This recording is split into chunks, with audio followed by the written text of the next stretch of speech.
두 번째 강의를 맡은 이정규 목사입니다. 제가 맡은 강의는 이제 그리스도 중심적 설교의 실제인데요. 그러니까 이제 오전에 들으셨던 강의를 좀 뭐라 그럴까요? 이해가 좀 필요하다고 느끼셨을 것 같아요. 그러니까 이제 이론에 대해서는 좀 잘 들으셨는데 이해를 좀 들으면 좋겠다라는 생각을 하실 것 같아서 이제 제가 한 이해를 가지고 왔습니다. 사실 근데 이게 되게 쑥스러운 게 제가 뭐 그리스도 중심적 설교를 뭐 잘하거나 뭐 이런 건 아니거든요. 근데 어쨌든 이제 오래 전부터 그리스도 중심적 설교에 대해서 공부를 했고, 그리고 이제 복음을 설교에 녹여내고 성경의 가르침 모두가 그러니까 창세기부터 계시록까지의 가르침 전체가 예수 그리스도의 사역 안에서 완성될 뿐만 아니라 예수 그리스도의 사역을 가리키고 있다, 예수 그리스도를 가리키고 있다라는 확신을 가지고 설교를 오랫동안 해왔습니다. 그래서 일종의 사례 발표가 될 거고요. 그리고 사례 발표를 뭐 여러분들이 들으시고 좀 감을 잡았다 그러면 너무 뭐 더할 나위 없이 감사할 거고, 그리고 뭐 이제 비판할 지점이 많구나라고 생각하시면 뭐 그것도 아마 참고가 되실 거라는 생각이 들어서 사례 발표를 하려고 합니다. 그리고 이제 오전에 김대혁 교수님이 이제 몇몇 그 분들을 말씀하시면서 뭐 클라운이나 그레이다누스나 그런 분들을 말씀하시면서 이제 좀 이런 부분의 비판점들 같은 걸 말씀하신 적이 있잖아요. 근데 이제 제 사례들을 들으면서 저거는 저 한계가 지금 이정규 목사의 설교에서 그대로 드러나는구나. 그러면 그렇게 느끼신다면 그것도 배움이니까 네. 이게 지금 제가 합리화하고 있는 건가요? 어쨌든 그렇게 생각해 주셨으면 좋겠습니다. 그리고 좀 이제 오전에 들었던 내용을 약간 들었던 내용 중에서 제가 좀 강조하고 싶은 개념이 한두 개 더 있거든요. 그래서 그것도 좀 말씀을 드릴 겁니다. 그래서 이 오전에 좀 정교한 강의를 들었다고 생각하시면 이제 오후에는 좀 약간 그냥 보급형 강의를 듣는다. 예. 이 저희 교회 형제 하나 중에서 이제 강하늘, 영화배우 강하늘이랑 되게 닮은 친구 하나 있거든요. 그래서 제가 이제 농담으로 보급형 강하늘이다 이렇게 농담을 하곤 하는데 그냥 보급형이다, 보급형 김대혁이다 이런 식으로 생각하시면 좋겠습니다. 김대혁 교수님이 웃고 계신데 어쨌든 넘어가겠습니다. 먼저 이제 그리스도 중심적 설교를 터득하는 문제의 어려움에 대해서 좀 말씀을 드릴게요.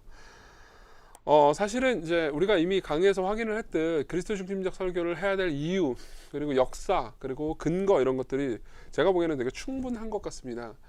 저는 한 10몇 년 정도 전부터 이제 그리스도 중심적 설교의 이론에 대해서 좀 공부를 했거든요. 그래서 뭐 시드니 그레이다노스나 브라이언 채플, 그리고 이제 클라우니의 책이나 강의 같은 것들을 들으면서 이제 나름 감각을 키워가기 위해서 노력을 했었습니다. 근데 그러면서 제가 느꼈던 게 뭐냐면은, 그러니까 예를 들면 그레이다노스의 뭐 이제 모형들, 그리고 뭐 이제 클라우니의 모형들 같은 것들을 이론적으로 공부를 다 하고 나서 실제 성경 본문을 주해하고 설교를 할 때 여기 뭐 어떤 걸 짜맞춰야지 라고 생각을 하면 그런 식으로 설교가 잘 안 됩니다. 예. 그래서 오히려 훨씬 본능과 연관돼 있다라는 생각이 들거든요. 이제 싱클레어 퍼거슨이 구약 성경에서 예수 그리스도 설교하기라는 논문이 있거든요. 거기 보면은 이런 이야기가 있어요. 자, 읽어드릴게요. 아무튼 가장 뛰어난 성경 설교자, 그리고 성경 모든 부분에서 그리스도를 설교하는 설교자들의 탁월성은 본능에서 나온다. 그들의 공식이 무엇인지 물어보면 멍한 대답을 얻게 될 것이다. 그들이 사용하는 원리들은 무의식 가운데 발전된 것이고 타고난 능력과 은사, 청중과 설교자로서의 경험을 조합해 터득한 것이다. 어떻게 설교를 준비하는지에 대해 시리즈 강의를 해달라면 진땀을 뺄 사람도 있을 것이다. 왜냐고? 그들이 발전시켜온 것은 본능이기 때문이다. 성경적 설교는 그들의 모국어가 되었다. 그들은 성경신학의 문법을 능숙하게 사용할 수 있다. 지금 언어체계의 어느 부분을 사용하는지에 대해 깊이 생각하지 않고도 말이다. 이렇게 이야기를 합니다. 저는 이게 굉장히 공감이 됐습니다. 왜 그런지 말씀드릴게요. 그러니까 왜 우리가 영어 공부를 한다고 하면 사실은 영어 문법을 달달 외우면은 영어가 잘 나오는 게 아니잖아요. 근데 마찬가지로 그러니까 그리스도 중심적 설교에 대한 이론들을 그러니까 달달 외워가지고 이 그리스도께로 가는 길 같은 것들을 달달 외운다고 그래가지고 그게 실제로 설교할 때 능숙하게 나오지 않거든요. 이거는 영어 공부를 잘하고 뭐 토익 점수를 꽤 높은 점수를 맞았는데도 불구하고 정작 외국인 앞에 서서 한마디도 못하는 사람의 원래하고 비슷하다고 봅니다. 그러니까 사실 어려운 문제죠.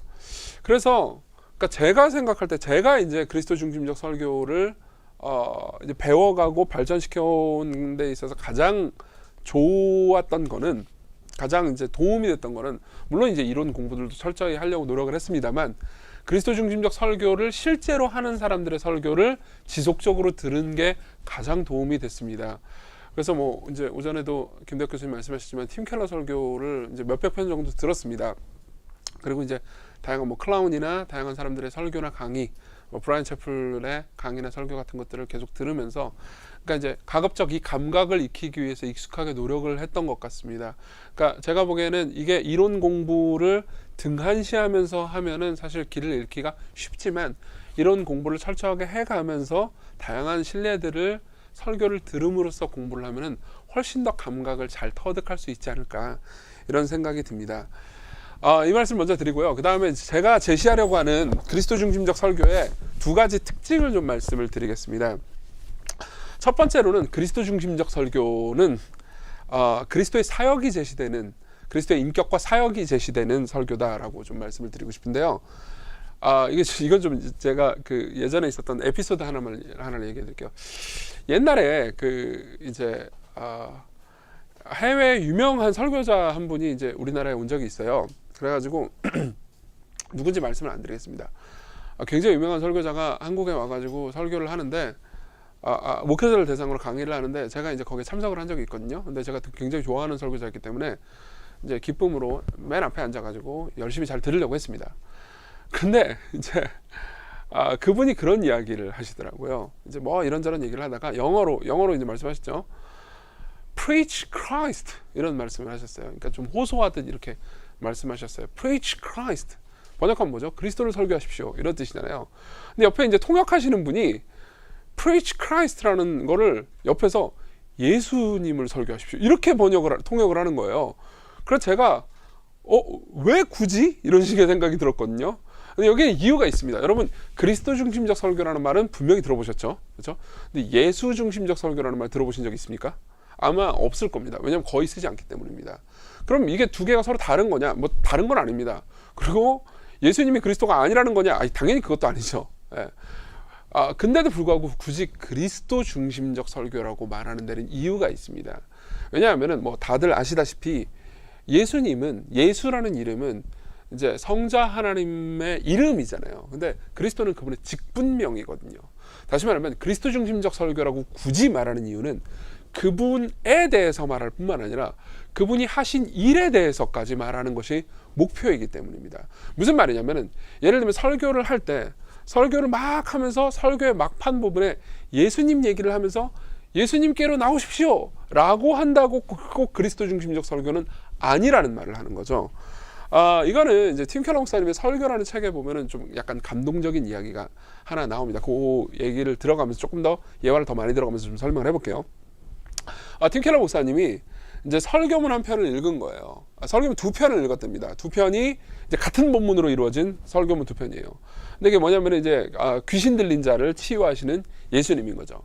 근데 두 편 다 공통점이 있었습니다. 뭐냐면은 귀신 들린 자의 모습, 그 비참한 모습을 쭉 이야기를 해가면서 우리의 죄악된 모습과 이 귀신 들린 자의 비참한 모습을 대입했다는 거죠. 그래서 우리가 이렇게 귀신 들린 자처럼 비참합니다라는 이야기를 두 설교 모두가 했던 겁니다.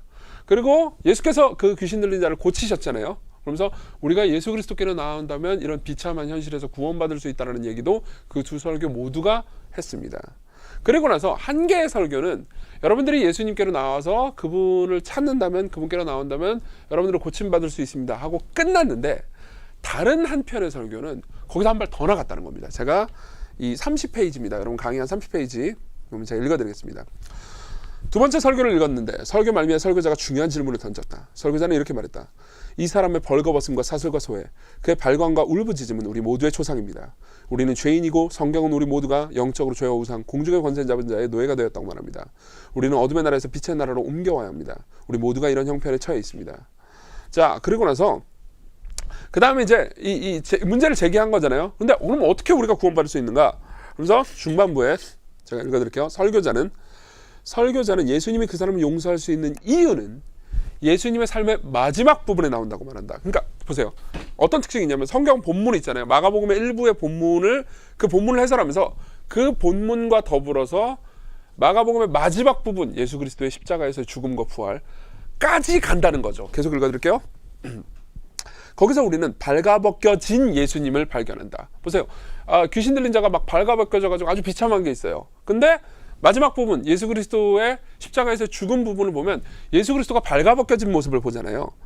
감옥에 갇힌 예수님, 성문 밖에 소외되어 십자가에 달리신 예수님, 나의 하나님 어찌하여 나를 버리셨나이까 하고 울부짖는 예수님을 만난다. 이것이 대답이다. 예수님이 귀신 들린 자를 고칠 수 있었던 이유는 그 사람은 비록 죄인이었지만 예수님이 그 사람과 자리를 바꾸셨기 때문이다. 예수님이 우리의 대리자가 되셨다. 무슨 말이냐면 귀신 들린 자하고 예수님하고 자리를 바꾸셨다는 거예요. 귀신 들린 자가 마땅히 받아야 할 것을 예수 그리스도께서 대신 받으셨습니다. 예수 그리스도께서 마땅히 누려야 할 것을 귀신 들린 자에게 주셨다는 거죠. 계속 읽어드릴게요. 예수님이 이 사람의 삶에 들어오셔서 그를 고칠 수 있었던 것은 예수님이 그를 위해 죽으셨고 죄값을 치르시고 본질상 이 모든 것을 친히 담당하셨기 때문이다. 그분이 발가벗겨짐으로 말미암아 우리는 옷을 거칠 수 있다. 그분이 가장 깊은 좌절과 고뇌에 던져짐으로 말미암아 우리는 하나님의 사랑과 용서를 알고 내적인 고요함을 누릴 수가 있다. 두 설교문의 차이는 놀라울 정도였다. 둘 모두 예수님에 관한 설교였지만 오직 한 설교만이 복음을 선명하게 제시했다. 보세요. 두 설교 전부 다 예수님께로 나오라는 말을 합니다. 근데 두 번째 설교는, 첫 번째 설교는 예수님께 나오라고 그러고 끝이에요. 예수님께 나오면 넌 고침받을 수 있다. 근데 두 번째 설교는 예수님께로 나오면 넌 고침받을 수 있다. 그러고 나서 예수님이 하신 일을 더 얘기하는 겁니다. 근데 너를 고칠 수 있게 하기 위해서 그분이 네가 마땅히 당해야 하는 것을 대신 당하셨다까지 가는 거죠. 즉 예수님에 대해서 이야기하는 것뿐만 아니라 예수님이 하신 일까지 얘기를 하는 겁니다. 계속 두 설교문의 차이는 놀라울 정도였다. 둘 모두 아까 읽었죠. 첫 번째 설교는 구원은 그저 우리 상처에 대한 치유이고 그 치유를 얻는 길은 단지 예수님께 청하여 우리가 와서 우리 필요를 채워달라고 구하는 것이라는 인상을 줄 수 있다. 죄와 은혜의 문제가 선명하게 다뤄지지 않았다. 십자가 꼭 있어야 할 필요가 없다. 복음을 아주 선명하게 제시하지 않았다는 말이다. 그런데 두 번째 설교는 그렇게 했다. 귀신 들린 자의 비참함은 십자가에 달리신 예수님께 쏟아진 고통과 고뇌를 생생하게 묘사하는 도구가 되었다. 마가복음의 중심 가르침 중에 하나는 예수님이 우리의 대리자라는 것이다. 이런 얘기를 하는 겁니다. 그리고 나서 그분은 자신의 생명을 우리를 위한 대속물을 주셨다. 그 다음 이건 제가 강조한 부분인데요. 그 설교는 하나의 개별 에피소드를 책 전체의 위대한 복음의 주제의 빛 안에서 읽었다. 이게 되게 중요한 부분입니다. 하나의 개별 에피소드를 그 개별 에피소드 안에서만 보는 게 아니고요. 전체 안에서 보는 거죠. 그러니까 예컨대 우리는 본문 중심의 설교를 해야 한다. 물론 본문 중심의 설교가 나쁜 건 아닙니다. 아주 좋은 겁니다. 근데 본문 중심의 설교를 해야 한다라는 것은 강박으로 가져도 좋습니다. 하지만 본문 중심의 설교는 꼭 본문만 설교해야 된다는 걸 의미하는 게 아닙니다. 오히려 본문만 안에서만 설교를 해야 되고 본문 바깥에서 본문을 다시 읽는 걸 안 하잖아요. 그러면 결론적으로 본문을 제대로 이해하지 못하게 됩니다. 다시 말하면 그러니까 그리스도 중심적 설교라는 것은 무슨 뭐 기이한 슈퍼 비법 같은 게 아닙니다. 정확한 주회의 결과는 그리스도 중심적일 수밖에 없다라는 철학에서 나온 설교인 거죠. 그래서 좀 더 요약을 해볼게요. 그러니까 뭐 예를 하나만 더 들어드리겠습니다. 지금 방금 쓴 예인데요. 방금 머릿속으로 생각한 예인데요. 뭐 예를 들면 우리는 이런 것들을 볼 수 있습니다. 성경 본문을 보잖아요. 그러면 수로보니게 여인이 나오죠. 그리고 예수께서는 수로보니게 여인에게 뭘 하십니까? 자녀들에게 줄 떡을 개들에게 던짐이 마땅치 않다라고 하시면서 예수님은 그 여인을 시험하십니다. 물론 여기서 우리는 이게 되게 당황을 하게 됩니다. 왜 예수님께서 이렇게 이방인들을 차별하는 언사를 하시지? 예수님은 인종차별자인가? 별의별 생각이 다 들죠. 물론 우리가 탄탄하게 주의를 한다면 예수께서 그 여자를 차별하려고 하신 것이 아니고 이 에피소드 전체 가운데서 이스라엘의 불신앙이 얼마나 큰 것인지 드러내심과 동시에 예수 그리스도께서 인종과 성별의 차별 없이 복음을 전하러 오셨다는 것을 오히려 강조하는 텍스트라는 것을 알 수가 있습니다. 나중에 본문을 자세히 한번 주석해 보십시오. 근데 거기에서 머무르는 게 아니고, 즉 이제 방어잖아요. 그건 방어에서만 머무르는 것이 아니고 이 본문을 수로보니게 여인에게 예수께서 개들에게 자녀에게 줄 떡을 개들에게 던짐이 마땅치 않다라는 것을 이제 읽고 이해한 다음에 그걸 전체 문맥 안에서 다시 한번 생각을 하잖아요. 그러면은 십자가에서 예수 그리스도께서 자녀 취급을 받지 못하시고 성부 하나님께 버림을 받으셨다는 것, 즉 예수 그리스도께서 개만도 못한 취급을 받으셨다는 것을 우리가 생각하면서 다시 본문을 읽을 수 있는 거죠. 저는 이게 해당 본문에 대한 더 정확한 주해라고 생각합니다. 해당 본문을 해당 본문 안에서만 갇혀서 읽는 게 아니고 해당 본문을 그리스도께서 하신 일 전체의 빛 아래에서 다시 읽어내는 것이 오히려 해당 본문을 가장 정확하게 읽는 방법이라는 거죠. 그런 의미에서 그리스도 중심적 설교는 그냥 해당 본문을 정확하게 주해한 결과를 설교로 전달하는 거라고 볼 수가 있습니다. 그래서 이거를 이제 좀 요약을 좀 더 해보자면요. 제가 31페이지에 표를 하나 만들었는데요. 이걸 이렇게 전할 수도 있을 것 같습니다. 단순히 그리스도를 전하는 설교와 그리스도 중심적 복음 설교라는 두 개로 전할게요. 사실 우리가 그리스도 중심적 설교 하면은 그냥 예수님 얘기를 무조건 하면 된다라고 쉽게 생각할 수 있거든요. 그러면은 늘 뻔한 결론에 다다르기 쉬운 거예요. 단순히 그리스도를 전하는 설교는 이렇게 얘기합니다. 여러분들이 그리스도를 믿고 신뢰하고 의지한다면 그분이 여러분들의 문제를 해결하십니다. 그렇죠? 우리 많이 하는 설교입니다. 근데 그리스도 중심적 복음 설교는 그러니까 더 정확하게 그리스도 중심적이라면 여러분들이 그리스도를 믿고 신뢰하며 의지한다면 그분이 여러분들의 문제를 해결하십니다. 이는 그리스도께서 여러분들을 위해서 어떠한 일을 하셨기 때문입니다. 혹은 어떠한 문제에 봉착하시고 그걸 당하셨기 때문입니다. 라고 말하면서 우리가 대속이라는 개념을 적극적으로 활용하는 거죠. 대속뿐만이 아닙니다. 성경에 나오는 모든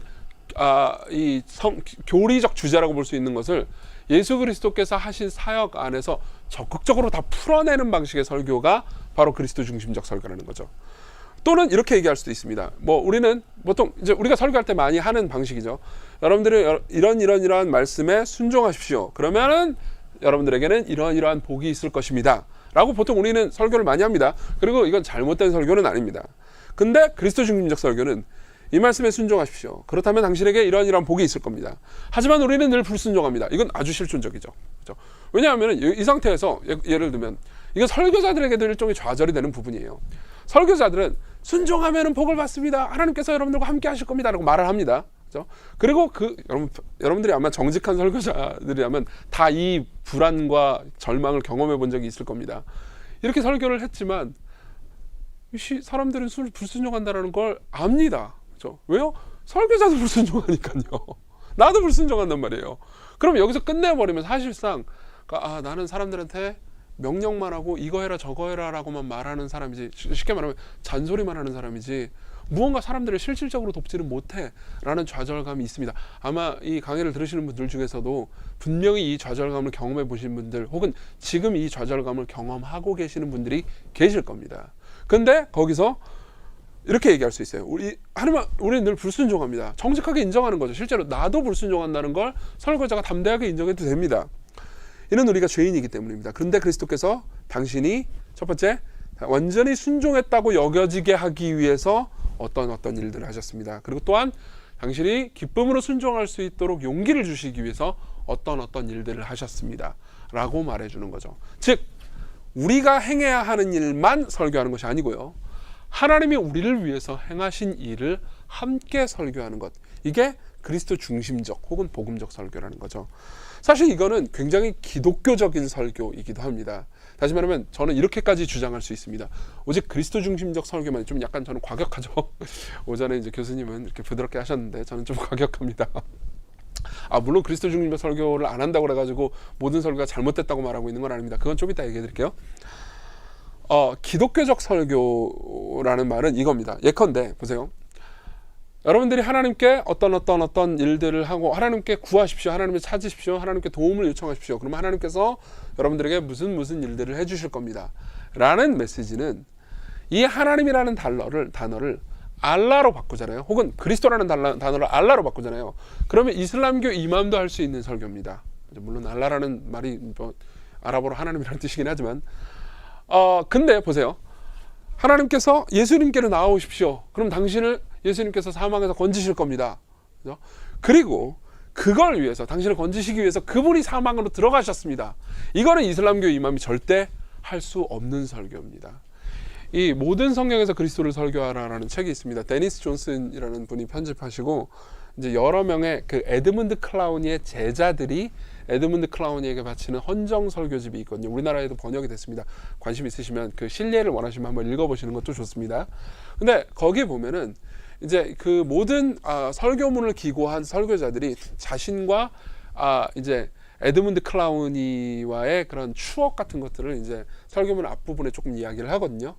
그러면은 그 추억들을 읽어보는 게 되게 재밌습니다. 제 생각에는 에드문드 클라운이라는 교수님이 그러니까 뭐 성경신학자로서 학자로서도 탁월한 분이지만 굉장히 따뜻하고 그리고 이제 사랑이 많은 분이었던 것 같아요. 그런 이야기들이 좀 많이 나와 있더라고요. 근데 거기서 항상 이제 설교 실습 같은 것들을 하지 않았겠습니까?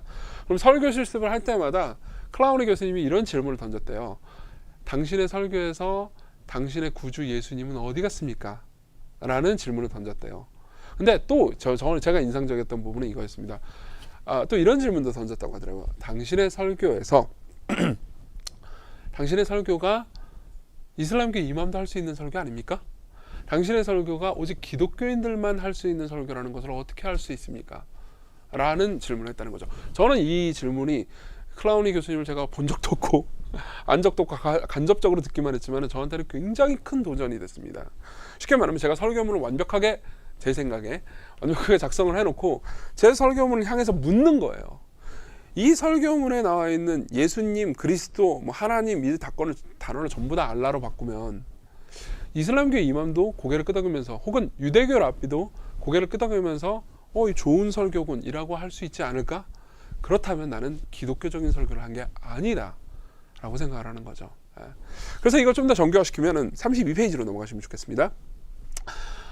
보세요. 32페이지로 넘어가면 이제 또 제가 표를 하나 만들었습니다.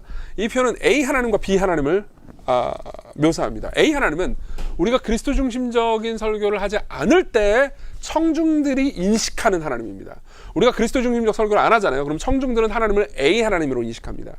근데 우리가 끊임없이 복음을 전하고 그리스도 중심적으로 설교하기 시작하잖아요. 그럼 청중들은 A 하나님으로 하나님을 이해하는 것에서 B 하나님으로 넘어갑니다.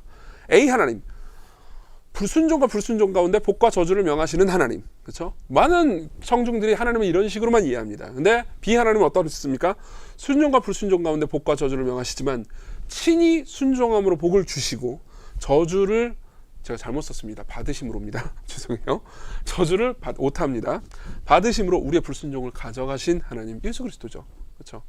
그리고 성부 하나님은 그렇게 예수 그리스도를 보내신 사랑이 많으신 하나님, 사랑 자체이신 하나님으로 하나님에 대한 인상이 바뀐다는 거죠. 그렇죠?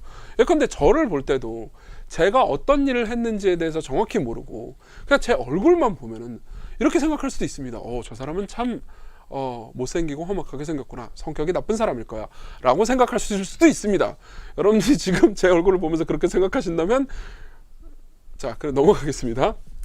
지금 여러분들이 지금 시간이 졸릴까봐 제가 쓸데없는 농담을 하고 있는데 근데 보세요. 제가 막 되게 좋은 일을 너무 많이 했어요. 그래서 막 우리 교회 교역자분들이 이제 좀 여기 앉아 계신데 뭐 교역자분들한테 제가 막 선행을 한 게 되게 많이 있다. 뭐 별로 없는 것 같긴 하지만 어쨌든 있다고 칩시다. 그게 딱 알려지면 여러분들이 저 사람이 생긴 거하고 다르네 이렇게 생각할 수 있잖아요. 저에 대해서 새로운 인상을 가지게 될 수도 있잖아요. 그리고 제가 막 그런 것들이 막 많이 한다면 어떻게 되겠습니까? 그렇죠? 와, 저 사람이 이게 생긴 거하고 다르게 되게 멋있어 보인다. 심지어 잘생겨 보인다고 착각하실 수도 있습니다. 다시 말하면 저에 대한 인상이 달라지는 거죠. 마찬가지입니다. 설교의 가장 주된 전략은 하나님이 어떤 분이신지 가르치는 겁니다. 그리고 많은 사람들은 자신이 알고 있는 하나님을 사실 성경이 말하는 하나님이거나 혹은 성경이 말하는 정의로우신 동시에 은혜로우시고 그리고 심판하시는 동시에 구원하시는 그 위대한 하나님으로 대부분의 청중들이 그런 식으로 인식하지 않습니다. 자기가 만든 나름의 하나님 상이 있어요. 근데 성경에서 말하는 하나님 그리고 아들을 보내신 예수 그리스도를 보내셔서 그리스도께서 우리를 위해서 놀라운 일들을 하게 하신 그 하나님으로 하나님을 인식하기 시작하잖아요. 그러면 하나님에 대한 인식이 바뀝니다. 계속 좀 더 읽어드릴게요. 고난 가운데 인내하라고 하시는 하나님. 우리 중에 우리가 설교할 때 이런 하나님을 많이 제시하죠. 근데 비하나님은 다시 말하면 그리스도 중심적 설교에서의 하나님은 고난 가운데 인내라고도 하시지만 친히 그 고난을 겪으셨기 때문에 인내를 체험하시고 우리를 이해하시는 하나님으로 하나님을 제시할 수 있습니다. 감당치 못하는 시험을 주시지 않는다면서 시험에서 승리하라고 명하고 함께 하신다는 하나님. 사실 이것도요. 뭐 이슬람교 분파 내에서 당연히 이제 이견은 있을 수 있지만 이슬람교 분파의 일부는 이 하나님을 인정할 수 있습니다. 근데 우리가 받는 시험이 감당할 만한 이유는 그분이 예수 그리스도께서 감당치 못할 시험을 받으셨기 때문이라고 말하며 시험 가운데 함께 하신다고 말하는 하나님은 이슬람교도들은 절대 말할 수 없습니다.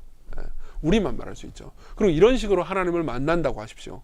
해보십시오. 청중들이 단순히 시험 가운데 있네라 라고 말하는 하나님이 아니고 내가 시험 가운데 있었다라고 말하는 하나님을 설교 가운데서 예수 그리스도를 그렇게 영광스럽게 만난다고 해보십시오.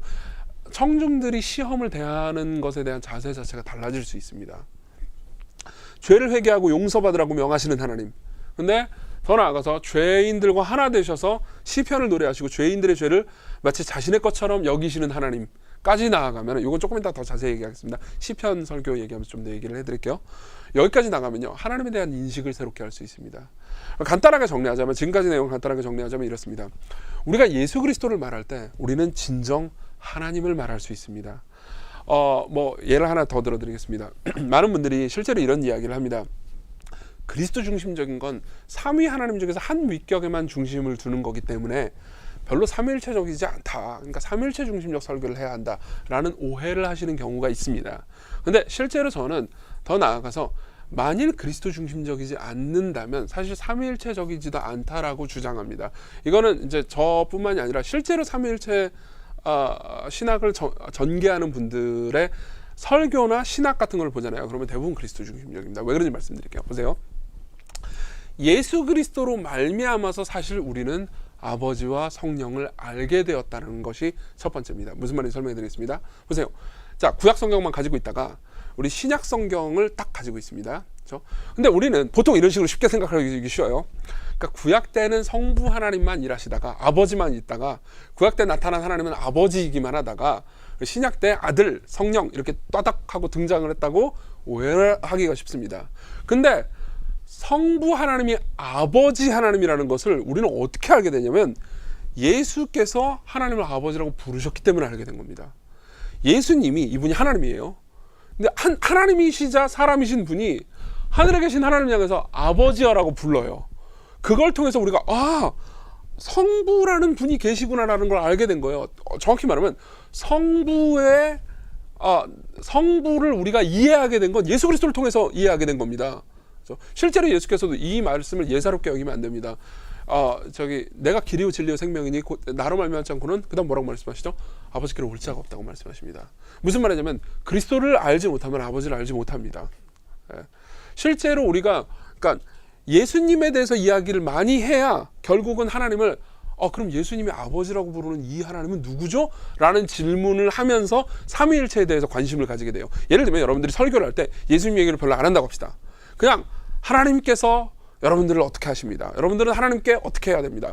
그냥 하나님이라는 명칭만 퉁쳐가지고 하나님이라는 이야기만 하고 예수님 얘기를 별로 안 한다고 합시다. 혹은 여러분들이 하나님 앞에 그냥 삼위라는 이름을 많이 붙였어요.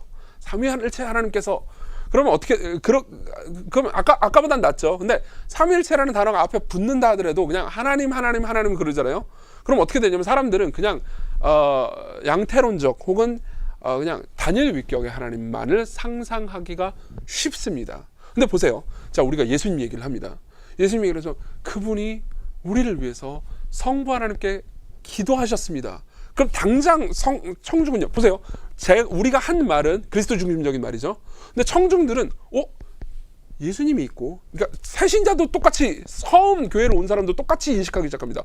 예수님이 아까 신이라고 했는데 이 신이, 기도하는 신이 또 있네? 하면서 자연스럽게 삼위일체적 사고를 할 수밖에 없다는 거죠.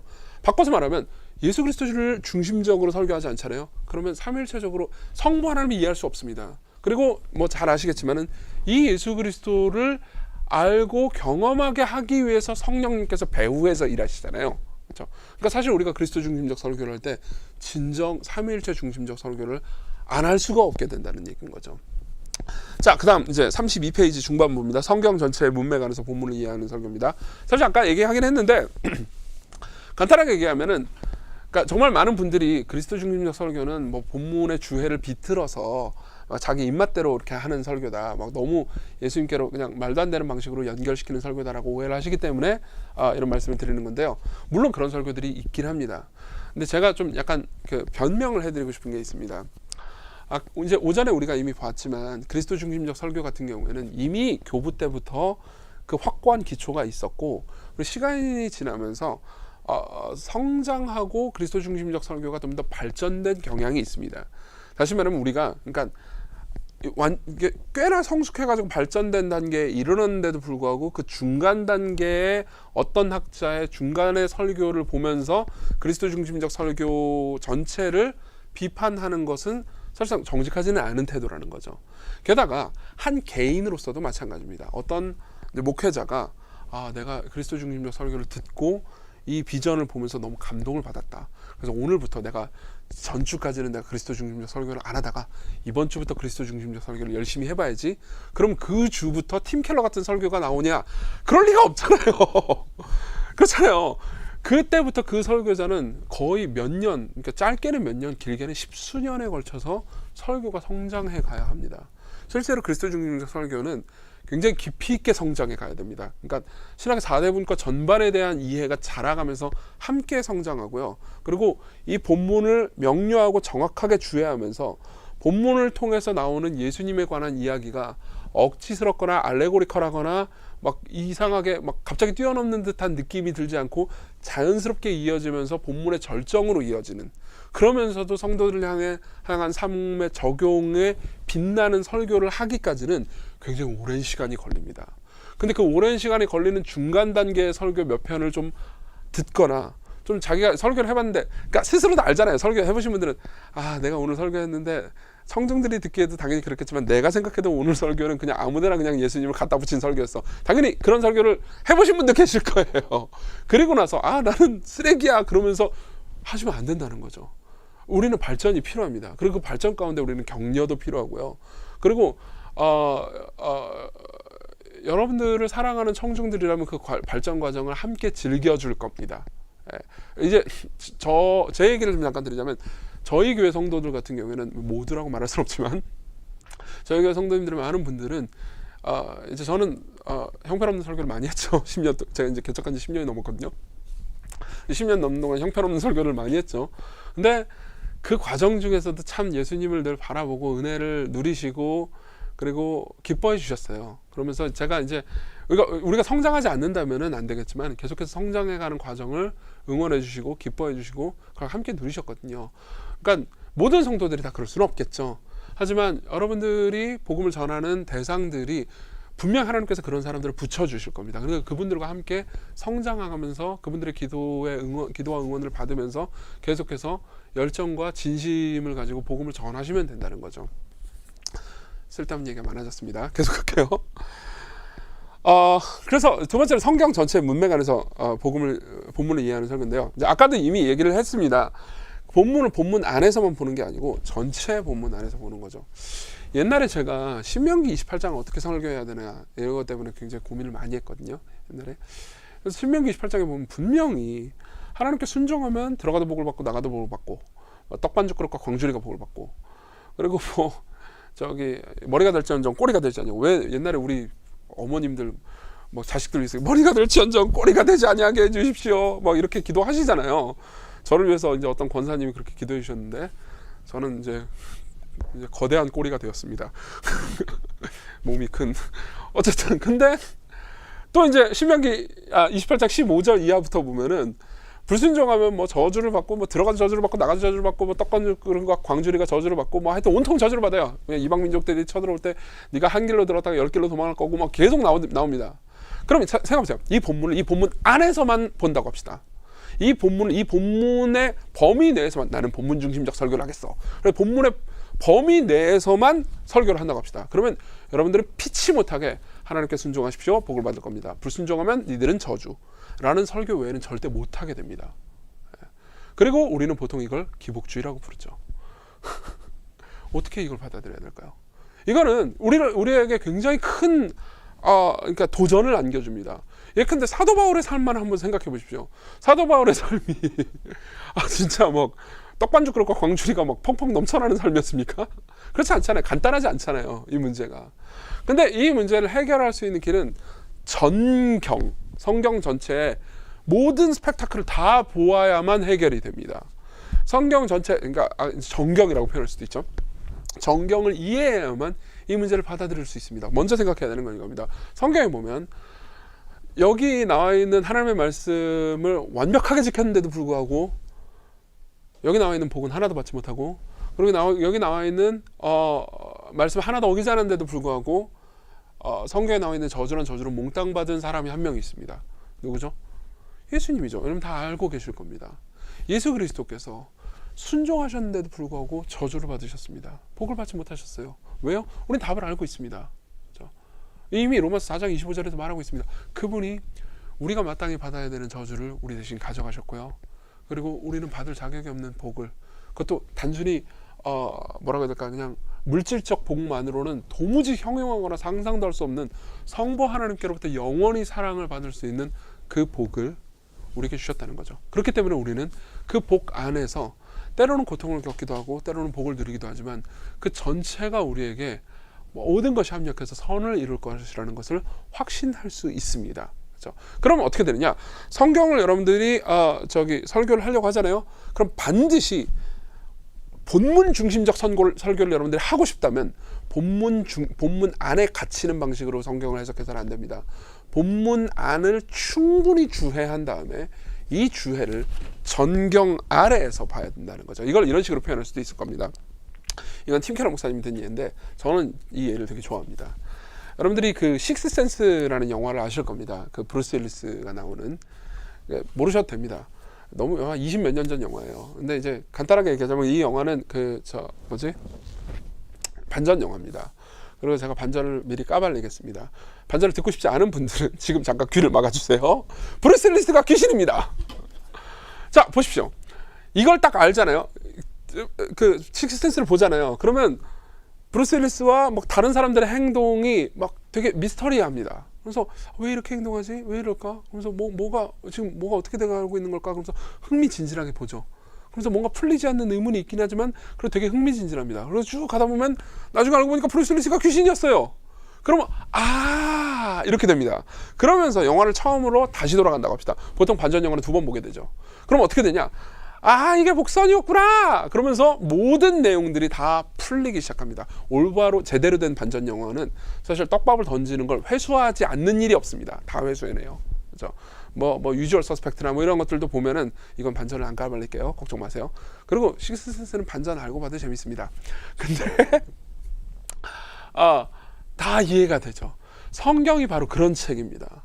성경은 쭉 가다 보면은 하나님과 하나님의 백성 사이에 일종의 긴장이 존재합니다. 하나님께서는 정의로운 분이에요. 근데 이스라엘 백성들은 계속 죄를 저지릅니다. 근데도 불구하고 이스라엘 백성들이 내 백성이라고 말할 수 있는 존재가 될까요? 이스라엘 백성들이 하나님께 계속해서 사랑을 받을 수 있을까요? 성경을 쭉 읽잖아요. 그러면 풀리지 않는 의문들이 계속 나와요. 복선들도 엄청나게 나옵니다. 왜 이게 나오는 거지? 이거 도대체 뭘 말해주는 거지? 왜 이게 나오는 모든 제사는 도대체 왜 나오는, 이런 짓을 왜 하는 거지?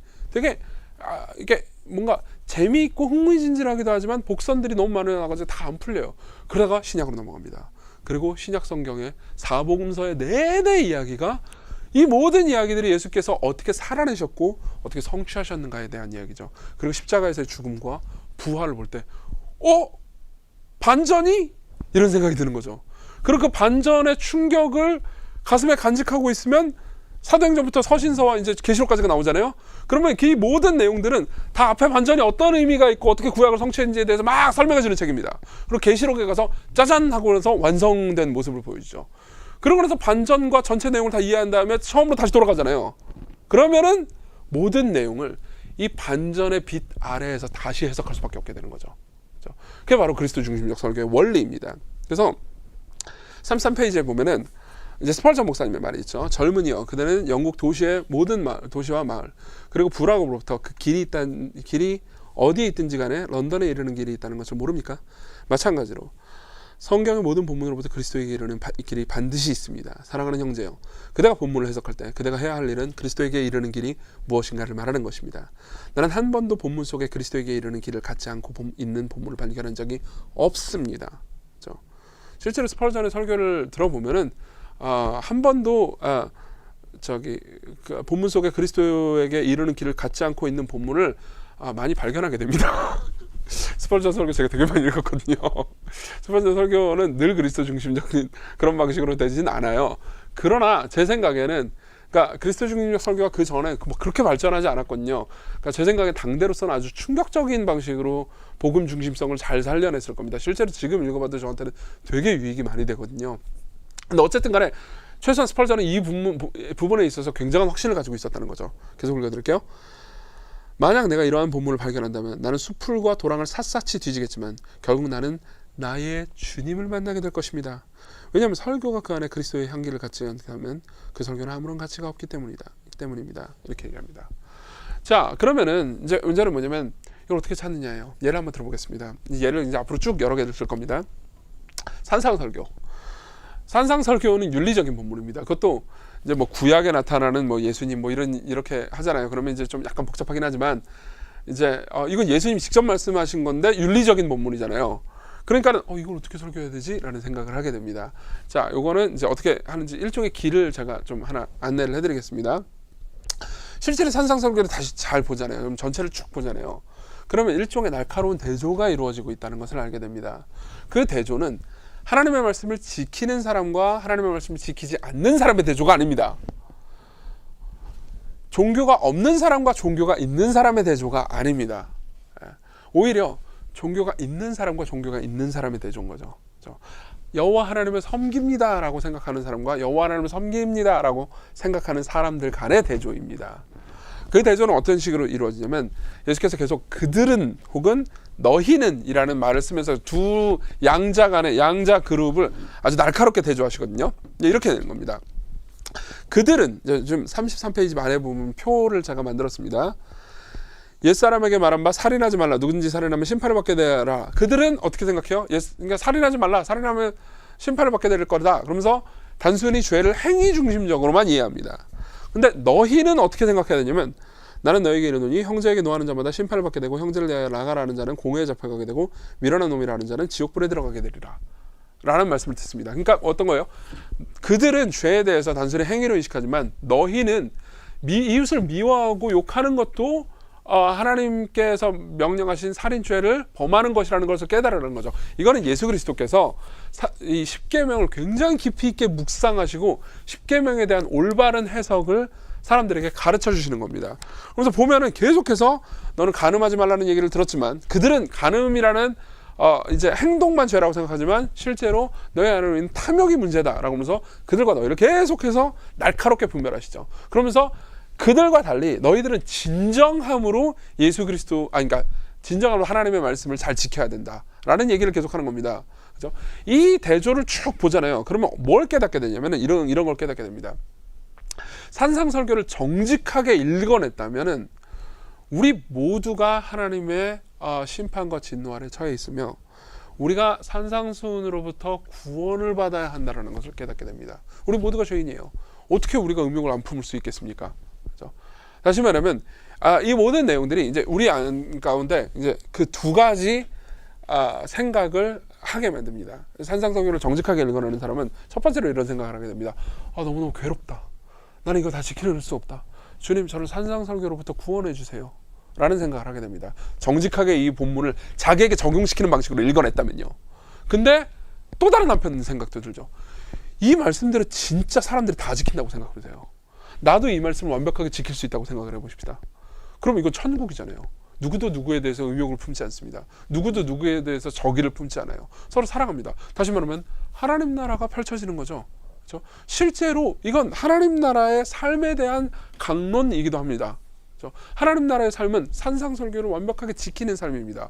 그러면 우리는 보면서 와, 산상설교대로 다 살아간다면은 야, 이 땅이 천국이 되겠구나 라는 생각을 하게 되죠. 다시 말하면 우리는 그러니까 양가 감정을 가지게 됩니다. 한편으로는 이게 너무 괴로워요. 근데 한편으로 이게 너무 좋습니다. 만일 사람들이 이대로만 살 수 있다면, 내가 이대로만 살 수 있다면 굉장히 위대한 삶을 살 수 있을 것 같습니다. 근데 나는 이대로 살 수 없다라는 걸 알게 되죠. 이 긴장을 누가 해결합니까? 이 긴장을 어떻게 해결합니까? 마태복음 5장부터 7장만 봐서는 해결이 되지 않습니다.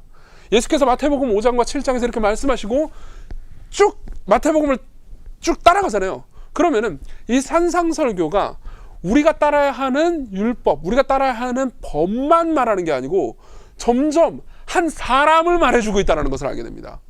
계속 마태복음을 읽잖아요. 그러면은 뭐야, 예수께서 왼뺨을 맞으면 오른뺨도 돌려달라고 그랬는데 이 말을 한 이분이 지금 사람들에게 두드려 맞고 있는데 이 사람들을 위해서 기도하고 있잖아 라는 생각을 하게 됩니다. 다시 말하면 이분은 나는 지키지 못하는데 누군가 지켜줬으면 좋겠는데, 나는 이걸 다 지키는 삶이 좋다고 생각하지만 나 스스로는 지킬 수 없다고 해서 절망을 했는데 이분은 계속 이 말씀을 지켜내고 있네? 다시 말하면 산상설교는 우리에게 지켜야 되는 법을 가르쳐 줄 뿐만 아니라 이 말씀을 하신 분이 누군가를 드러내 주시고 있다는 거죠. 이거는 억지스러운 해석이 아닙니다. 그리스도 중심적으로 맞춰야지 라고 생각한 해석이 아닙니다. 마태복음을 처음부터 끝까지 정직하게 읽어낸다면 누구나 이 산상설교 전체를 통해서 예수 그리스도를 발견할 수밖에 없습니다. 아, 이분은 이렇게 사셨구나, 이분은 이렇게 살아내셨구나 라는 걸 보게 되는 거죠. 근데 보세요, 아까 제가 말씀드렸지만 이렇게 완벽하게 사신 분이, 그죠? 막판에 보면 뭐라고 하죠? 저기 산상설교 7장 막판에 보면 나더러 주여 주여 한다고 그래가지고 하나님께 받아들여지는 것이 아니다, 지옥에 떨어질 거다, 불 타버릴 거다, 이렇게 말씀하시잖아요. 근데 보세요, 예수님이 하늘에 계신 아버지의 뜻대로 행하는 자라야 천국에 들어간다고 말씀하시잖아요. 근데 이 말씀을 완벽하게 지킨 분이 천국에 못 들어갑니다. 십자가에서 지옥을 경험하시죠. 그렇죠? 그분이 나의 하나님 나의 하나님, 주여 주여가 아니고 나의 하나님 나의 하나님이라고 불렀지만, 그렇죠? 그분은 율법을 완벽하게 지켰는데도 불구하고 성부 하나님은 난 너를 모른다 라고 하십니다. 이걸 통해서 우리는 뭘 할 수 있을까요? 아, 이건 당연한 자연스러운 결과입니다. 주례입니다. 아, 여기서 이제 적용까지 넘어갈 수 있습니다. 이 얘기만 하고 제가 좀 쉬겠습니다. 아, 나는 이 말씀을 지키면 좋겠다라는 생각이 들었다. 그렇죠? 우리 모두가 하나님의 말씀을 지키면 좋다는 거 압니다. 우리는 하나님의 말씀을 지키는 것이 얼마나 우리에게 큰 행복인지 충분히 얘기해 줄 수 있습니다. 그리고 하나님의 말씀을 지키라고 말할 필요가 있습니다. 즉 적용을 굳이 피할 필요가 없다는 거예요. 막 처음부터 우리가 이럴 필요는 없어요. 인간은 죄인입니다. 그러니까 이 말씀을 무조건 못 지킬 거니까 일단 이해나 해봅시다. 이렇게 할 필요가 없어요. 먼저 이렇게 얘기하는 겁니다. 여러분, 이 말씀은 하나님의 법이고 하나님 나라의 법입니다. 여러분들이 하나님 나라의 백성이라면 이 말씀을 다 지켜야 합니다 라고 막 얘기해 줄 수 있습니다. 그리고 이 말씀을 지키는 게 여러분들에게 얼마나 복된 길인지에 대해서 설명할 수 있습니다. 그러나 또 긴장을 얘기해 주는 거죠. 아, 그런데 우리는 이 말씀을 지킬 수가 없습니다. 이런 말씀들을 지키는데 이런 난점들, 즉 우리의 죄악들이 있습니다. 그죠? 이거를 채플 방식으로 한다면 개인적인 적용이라고 볼 수도 있고요. 이걸 문화 내러티브 안에서 분석할 수 있는 방법도 있습니다. 그건 이제 팀 켈러가 하는 방식이죠. 둘 다 좋고요. 사실 저는 둘 다 필요하다고 생각합니다. 둘 다, 그래서 긴장을 막 만들어내다가 그리스도께서 이 말씀을 완벽하게 지키셨는데도 불구하고 그분이 주여 주여 했는데 버림을 받으셨다라는 이야기로 갑니다. 그럼 어떻게 되겠습니까? 우리는 그분이 자연스럽게 나와 자리를 바꾸셨다라는 것을 알게 되죠. 그래서 우리는 이렇게 얘기할 수 있습니다. 여러분, 그렇기 때문에 여러분들은 하나님께 순종해야만 받아들여질 수 있는 게 아닙니다. 여러분들은 이미 받아들여진 다음에 순종을 독려받습니다. 순종하십시오. 불순종한다고 여러분들이 저주받지 않습니다. 그렇지만 여러분들은 때로 비참하게 하나님과 관계가 끊긴 것 같은 느낌 가운데 살아갈 겁니다. 그렇지만 여러분들은 끊기지 않습니다. 왜냐하면 여러분들의 구주이신 예수 그리스도께서 성부 하나님께 여러분들 대신 끊김을 받으셨기 때문입니다. 여러분들이 용서받을 수 있고 사랑받을 수 있습니다. 여러분들이 하나님의 사랑을 받기 위해서 순종하는 것이 아니고 그분의 사랑을 더 알아가기 위해서 순종할 수 있습니다. 그리스도께로 오십시오. 그리고 그분의 명령에 따라서 여러분들 대신한 분에 따라서 그분을 따라서 그분의 손을 잡고 순종을 시작하십시오 라고 말할 수 있는 거죠. 거의 지금 제가 막 설교를 하고 있네요. 대강 핵심 개념이 이겁니다. 그러니까 사실 그리스도께로 이르는 길에 대해서는 되게 많은 이야기들을 할 수도 있을 것 같습니다. 그렇지만 이 부분에 있어서 제일 중요한 핵심 개념이 이겁니다. 내가 본문을 선택했습니다. 그럼 이 본문은 성경의 일부입니다. 그리고 일부를 올바로 설교하는 것은 전체 내용 가운데 이 본문이 어떤 역할을 하고 있는지를 이해해 가면서 설교하는 거죠. 이게 그리스도 중심적 설교를 하려고 하는 사람의 기본적인 주해 자세라고 생각하고, 이 주해가 예수 그리스도를 아는 지식과 그분을 사랑하는 마음과 올바로 결합된다면은, 그리고 그렇다면 우리에게 지속적으로 본능적 감각이 생길 거라고 생각합니다. 그리고 이 감각이 우리로 하여금 기쁨으로 복음을 전하게 만들어준다고 생각합니다. 네, 일단은 여기까지만 이야기를 하고요. 이 2시에 다시 제가 두 번째 강의를 하도록 하겠습니다. 네, 잠깐 쉬시죠.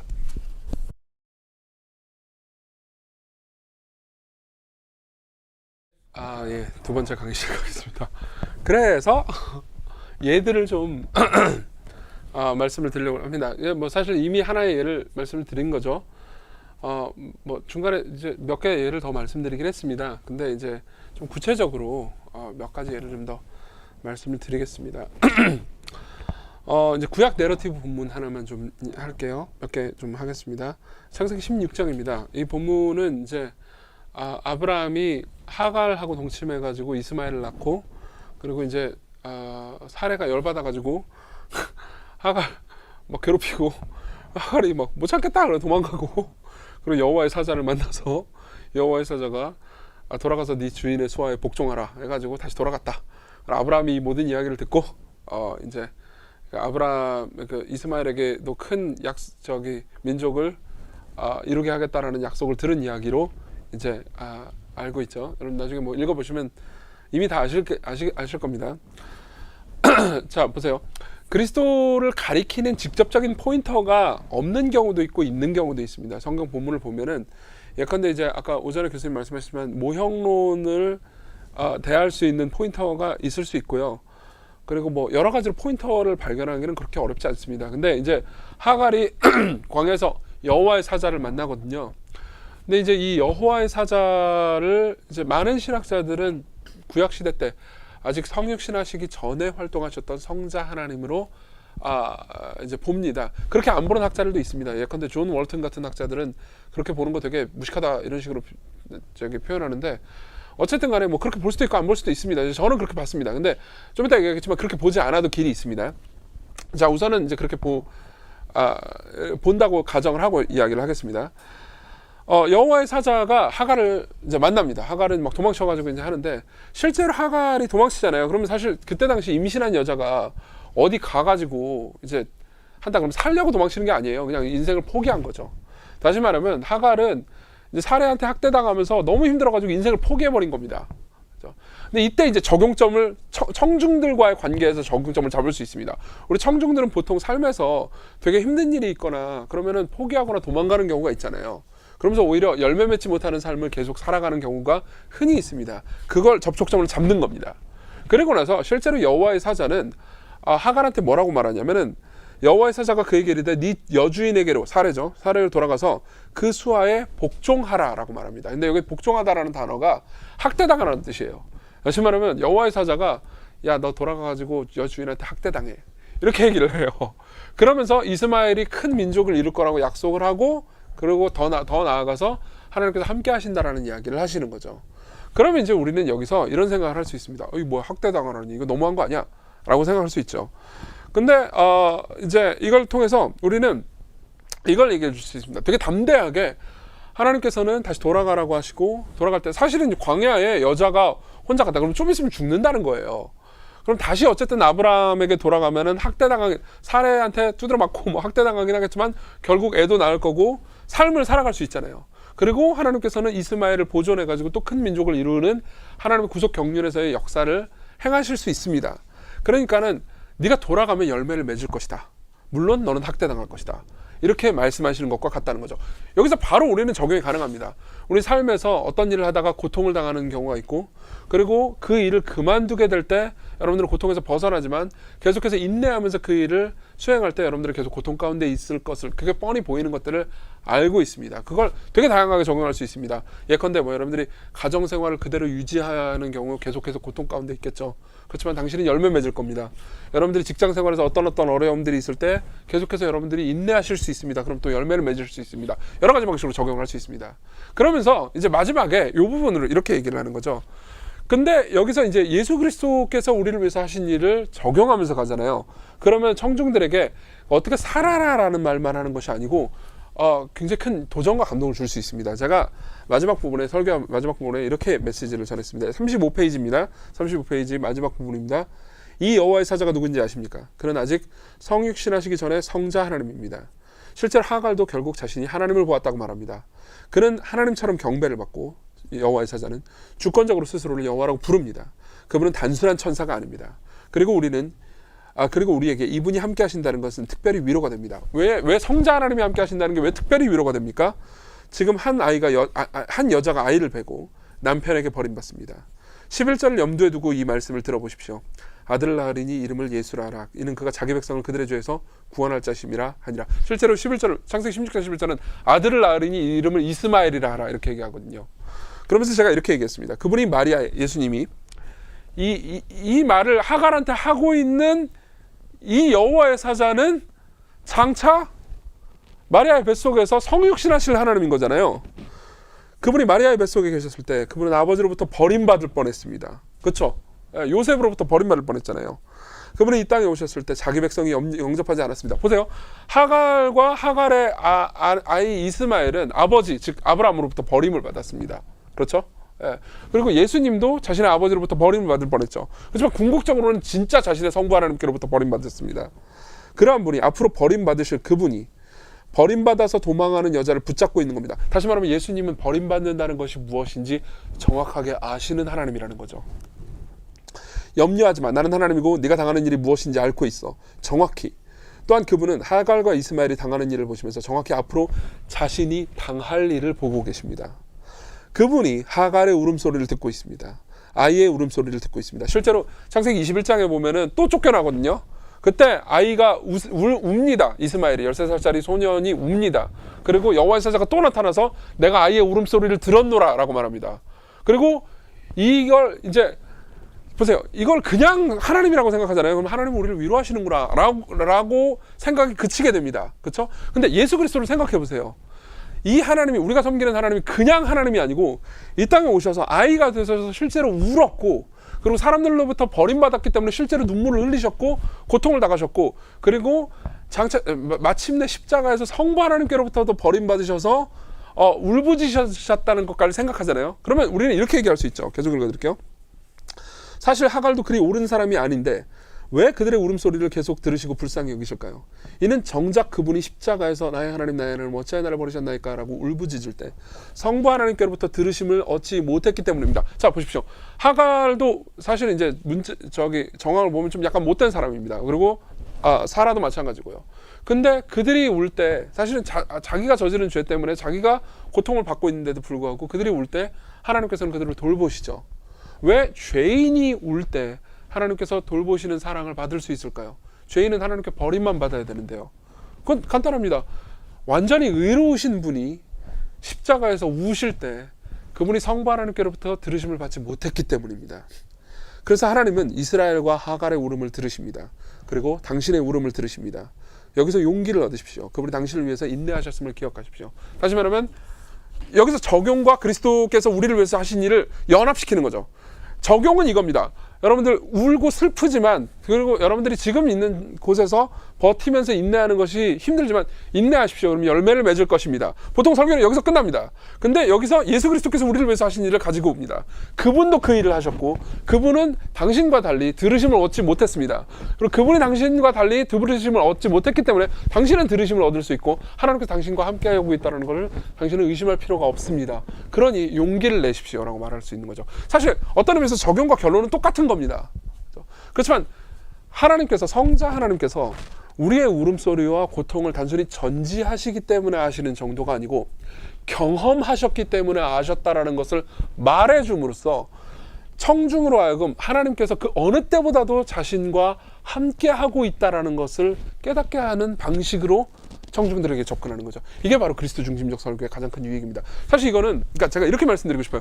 이건 그리스도 중심적 설교의 유익이 아닙니다. 그리스도 중심적 설교라는 특정한 장르 설교의 유익이라기보다는 그냥 기독교의 유익입니다.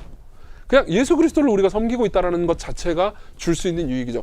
그리스도 중심적 설교는 특정 장르가 아니고 기독교만이, 오직 우리가 섬기는 삼위 하나님만이 우리에게 줄 수 있는 위로를 극대화시켜서 전달해 주는 방식에 불과합니다. 흥분했는데. 두 번째입니다. 구약 내러티브 본문 열왕기하입니다.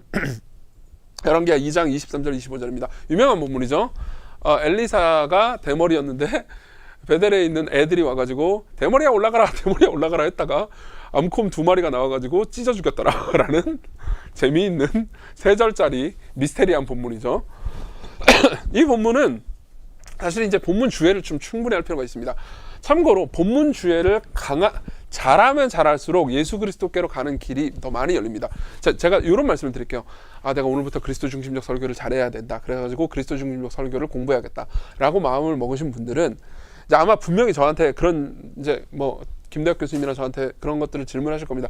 그리스도 중심적 설교를 잘하려면 어떤 책을 읽어야 되나요? 질문하실 건데 물론 이제 소개시켜드리죠. 그리고 사실 여기 각주에도 몇 개 소개됐습니다. 근데 주해를 더 열심히 공부하시는 게 훨씬 더 빠른 길이라는 걸 말씀드리고 싶습니다. 여러분들이 보는 주해나 주석이 그리스도 중심적 설교나 방식에 대해서는 아무것도 말해주지 않을 수도 있습니다. 그렇지만 사실 그리스도 중심적 설교는 주해를 굉장히 탄탄하게 할 수 있는 사람은 되게 자연스럽게 할 수 있습니다.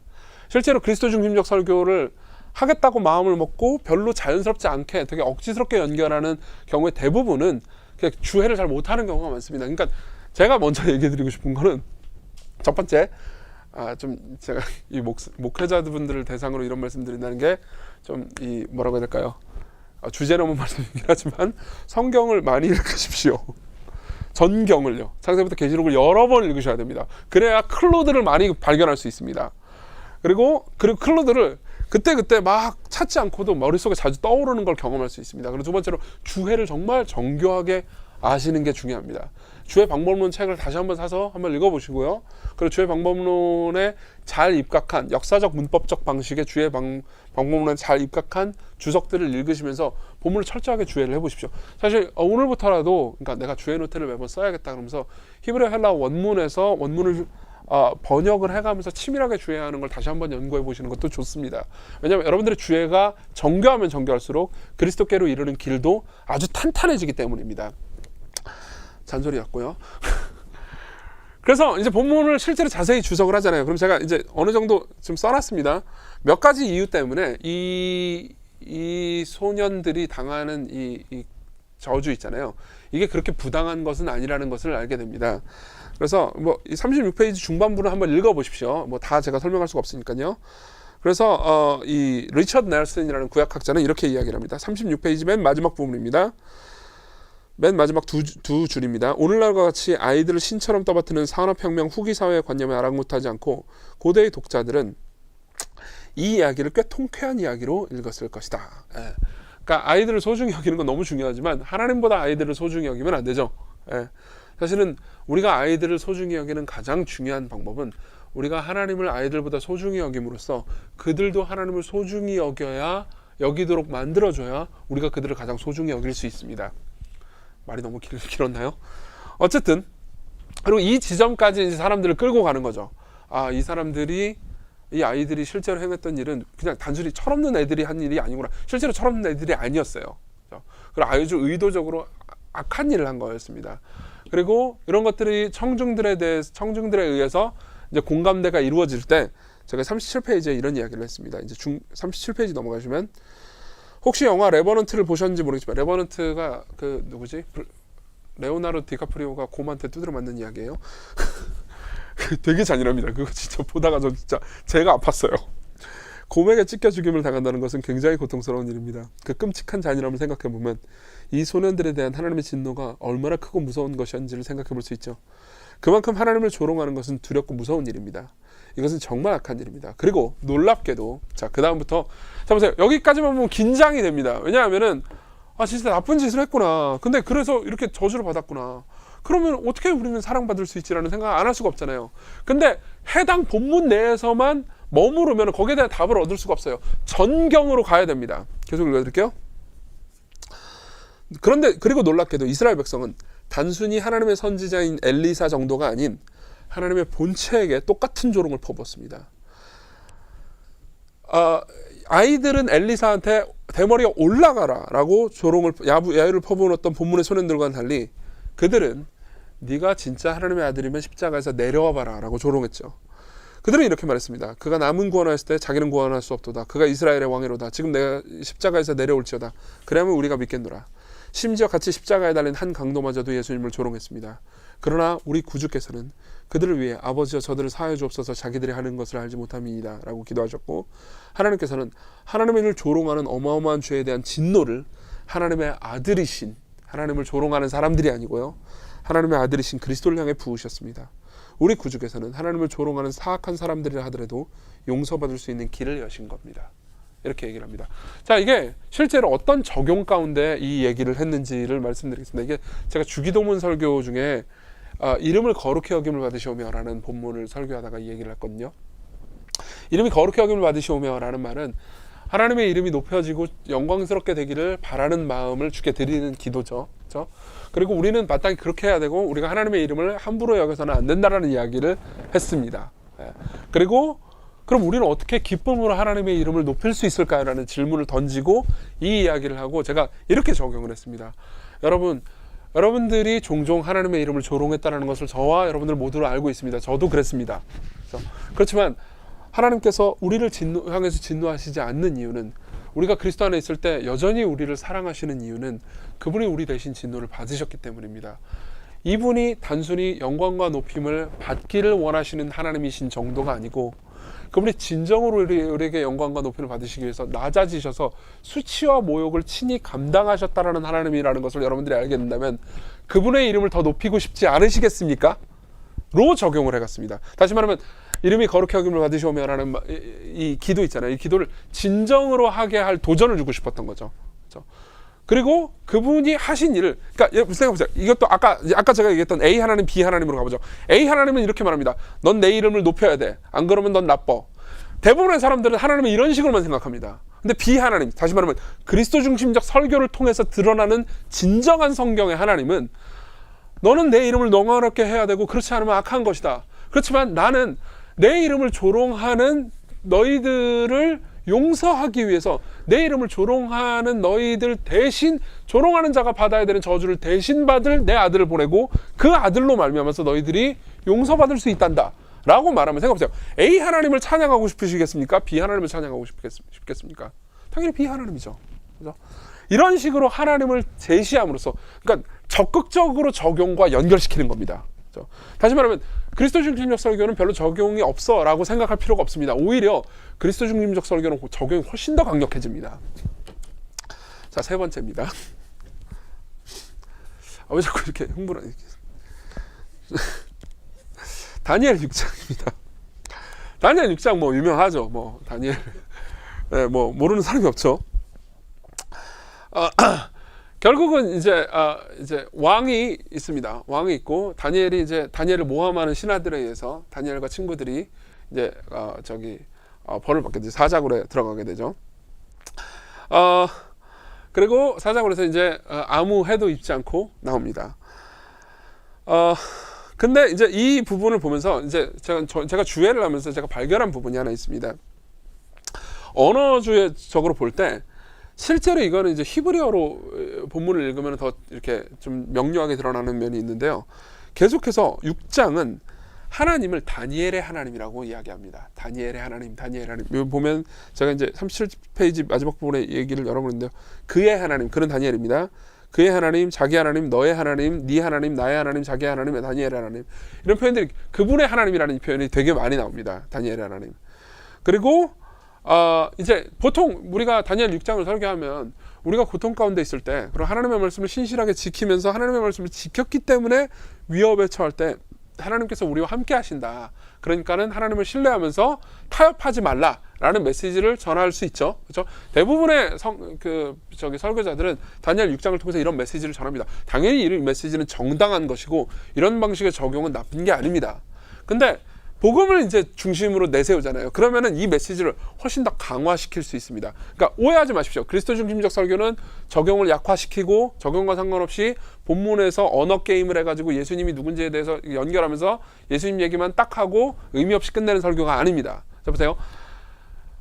이렇게 얘기할 수 있습니다. 다니엘 6장을 보면서 하나님께서는 하나님의 백성들을 긍휼히 여기십니다. 그래서 하나님의 백성들이 하나님의 말씀과 뜻을 지키기 위해서 때로 세상에서 위협을 받는데 그 위협을 받을 때 하나님의 말씀을 굳까지 지키는 사람들을 보호하십니다. 여러분들이 하나님의 말씀을 지키다가 손해를 본다 하더라도 염려하지 마십시오. 하나님께서는 여러분들을 지키십니다. 그러니까 담대하십시오. 타협하지 마십시오. 이런 메시지를 다 할 거 다 하는 겁니다. 할 거 다 하고, 근데 이제 뒤에 다니엘 6장은요. 다니엘 6장 안에서만 보는 게 아니고 전경으로 넓히는 거죠. 근데 뭐라고 그러냐면, 근데 여러분, 이 하나님이 어떤 분이십니까? 이 하나님이 정말 다니엘을 그토록 돌보실 수 있는 이유가 무엇입니까? 다른 것이, 이러면서 예수님 얘기를 하는 겁니다. 예수님하고 다니엘은 굉장히 유사합니다. 이 다니엘을 일종의 모형으로 보고 예수님을 얘기하면서 예수님을 더 나은 다니엘이라고 이야기하는 거죠.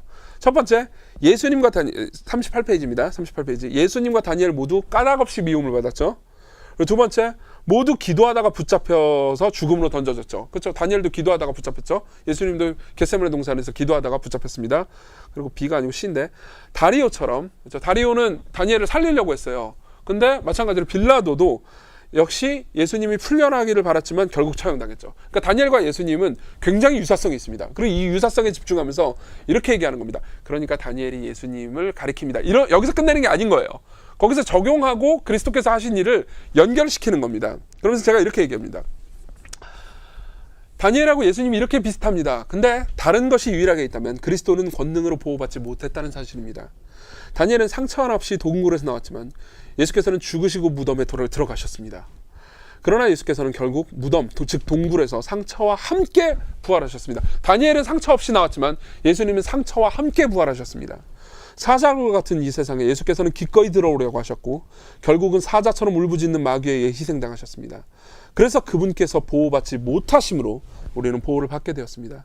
즉 사자굴과 같은 이 세상에서 우리는 죄인임에도 불구하고 전능자이신 하나님의 보호와 돌봄 아래서 살아가게 되었습니다. 하나님께서 아들을 이렇게 내어주셨는데 우리를 돌보지 않으시겠습니까? 담대하셔도 좋습니다. 즉 타협하지 말고 담대하십시오라는 메시지를 훨씬 더 강화시킬 수 있는 겁니다.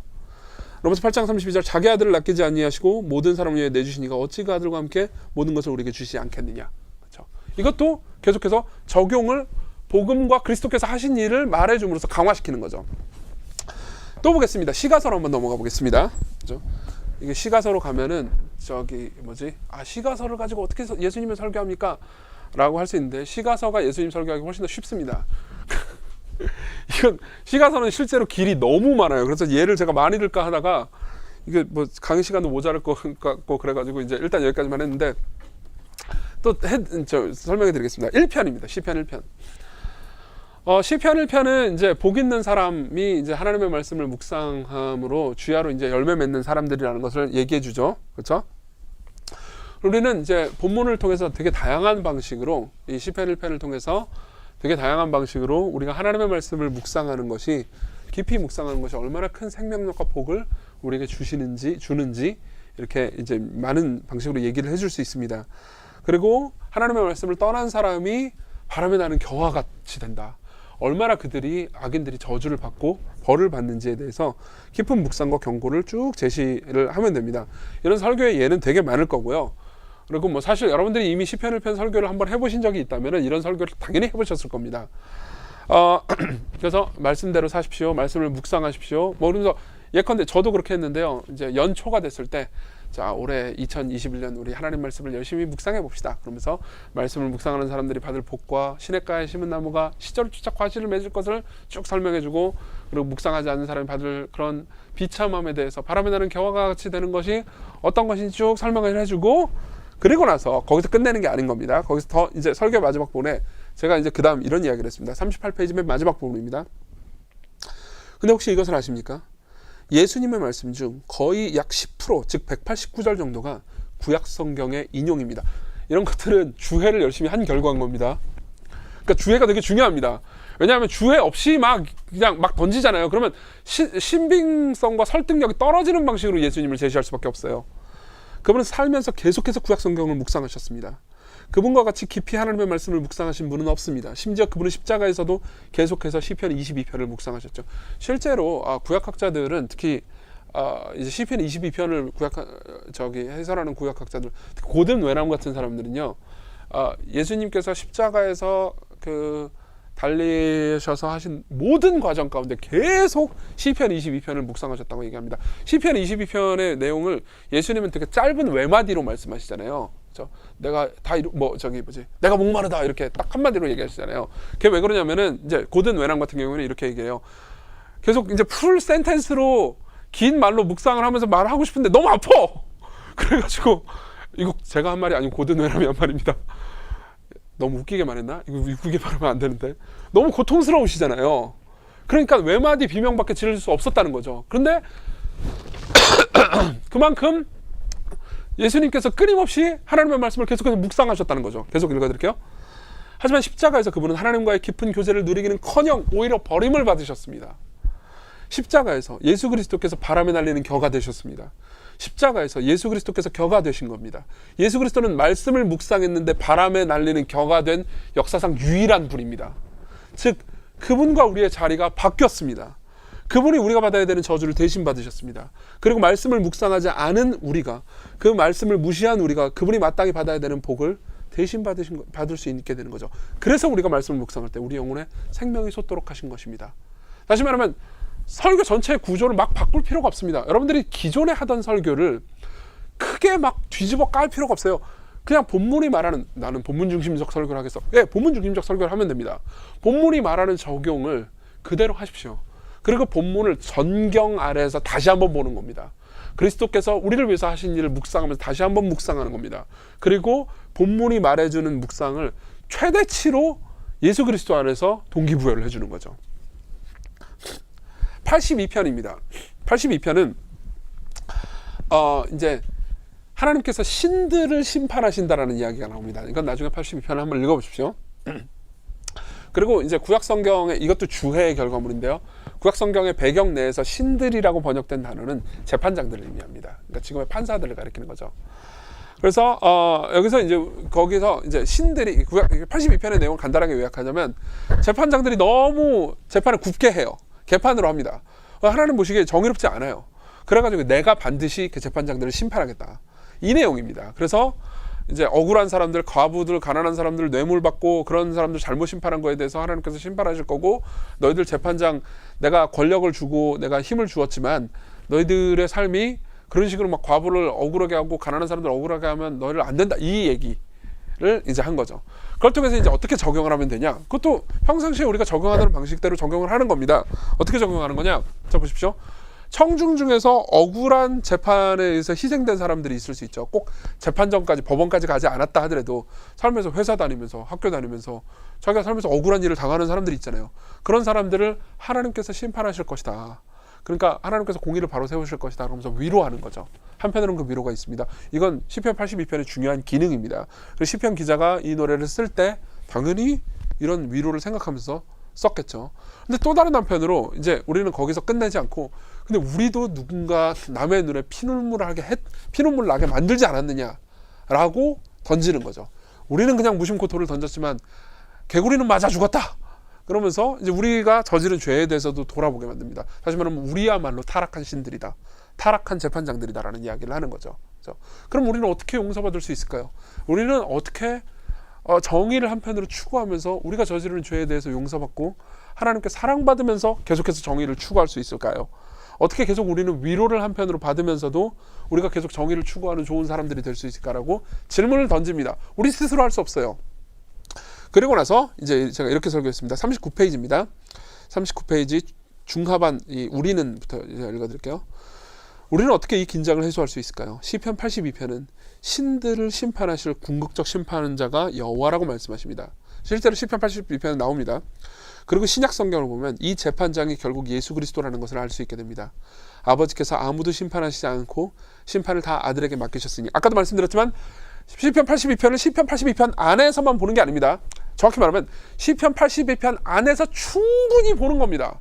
본문 주제를 명료하고 정확하고 세세하게 아주 디테일하게 해가면서 본문의 의미를 확고하게 전달을 하고 거기서 끝내는 게 아니고 거기서 정경으로 또 가는 거예요. 그래서 그리스도를 보게 하는 거죠. 이분의 심판은 공정할 것입니다. 그리고 이분은 사람이시기 때문에 확실할 것입니다. 그분은 AI가 아닙니다. 그분의 심판은 기계적이지 않습니다. 그분은 사람으로 심판하십니다. 더 나아가서 그분은 심판을 받아보신 적이 있습니다. 그리고 이것이 이 이야기 전체의 가장 놀라운 반전입니다. 이 이야기의 가장 놀라운 반전이 무엇일까요? 이 시를 생각해보면서 성경 전체를 보면 놀라운 반전이 있음을 확인할 수 있습니다. 요한복음의 마지막 부분으로 가면 보세요. 시편 82편은 어떤 내용이냐면 신이 진짜 유일한 한 신 여호와 하나님이 신들 심판할 거야 라고 말씀하셨어요. 근데 이 이야기를 쭉 가잖아요. 요한복음으로 가잖아요. 그러면 이상한 이야기가 등장합니다. 재판을 받는 존재가 신이에요. 유일한 신. 성자 하나님이 재판을 받고 신들, 당시의 재판장들 있잖아요. 빌라도나 뭐 대제사장들이나 그때 당시 가야바나 이런 사람들이 유일한 신을 심판하고 있어요. 계속 읽어드릴게요. 요한복음 마지막 부분으로 가면 결국 신들이 신을 판결하는 이야기가 나타난다는 사실입니다. 신들, 빌라도를 비롯한 재판장들이 예수님을 판단했습니다. 불법하게 판결했습니다.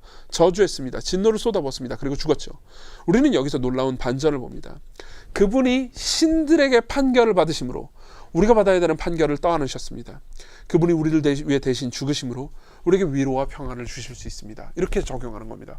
그러면서 우리는 아까 했던 적용을 다시 한번 강조할 수도 있습니다.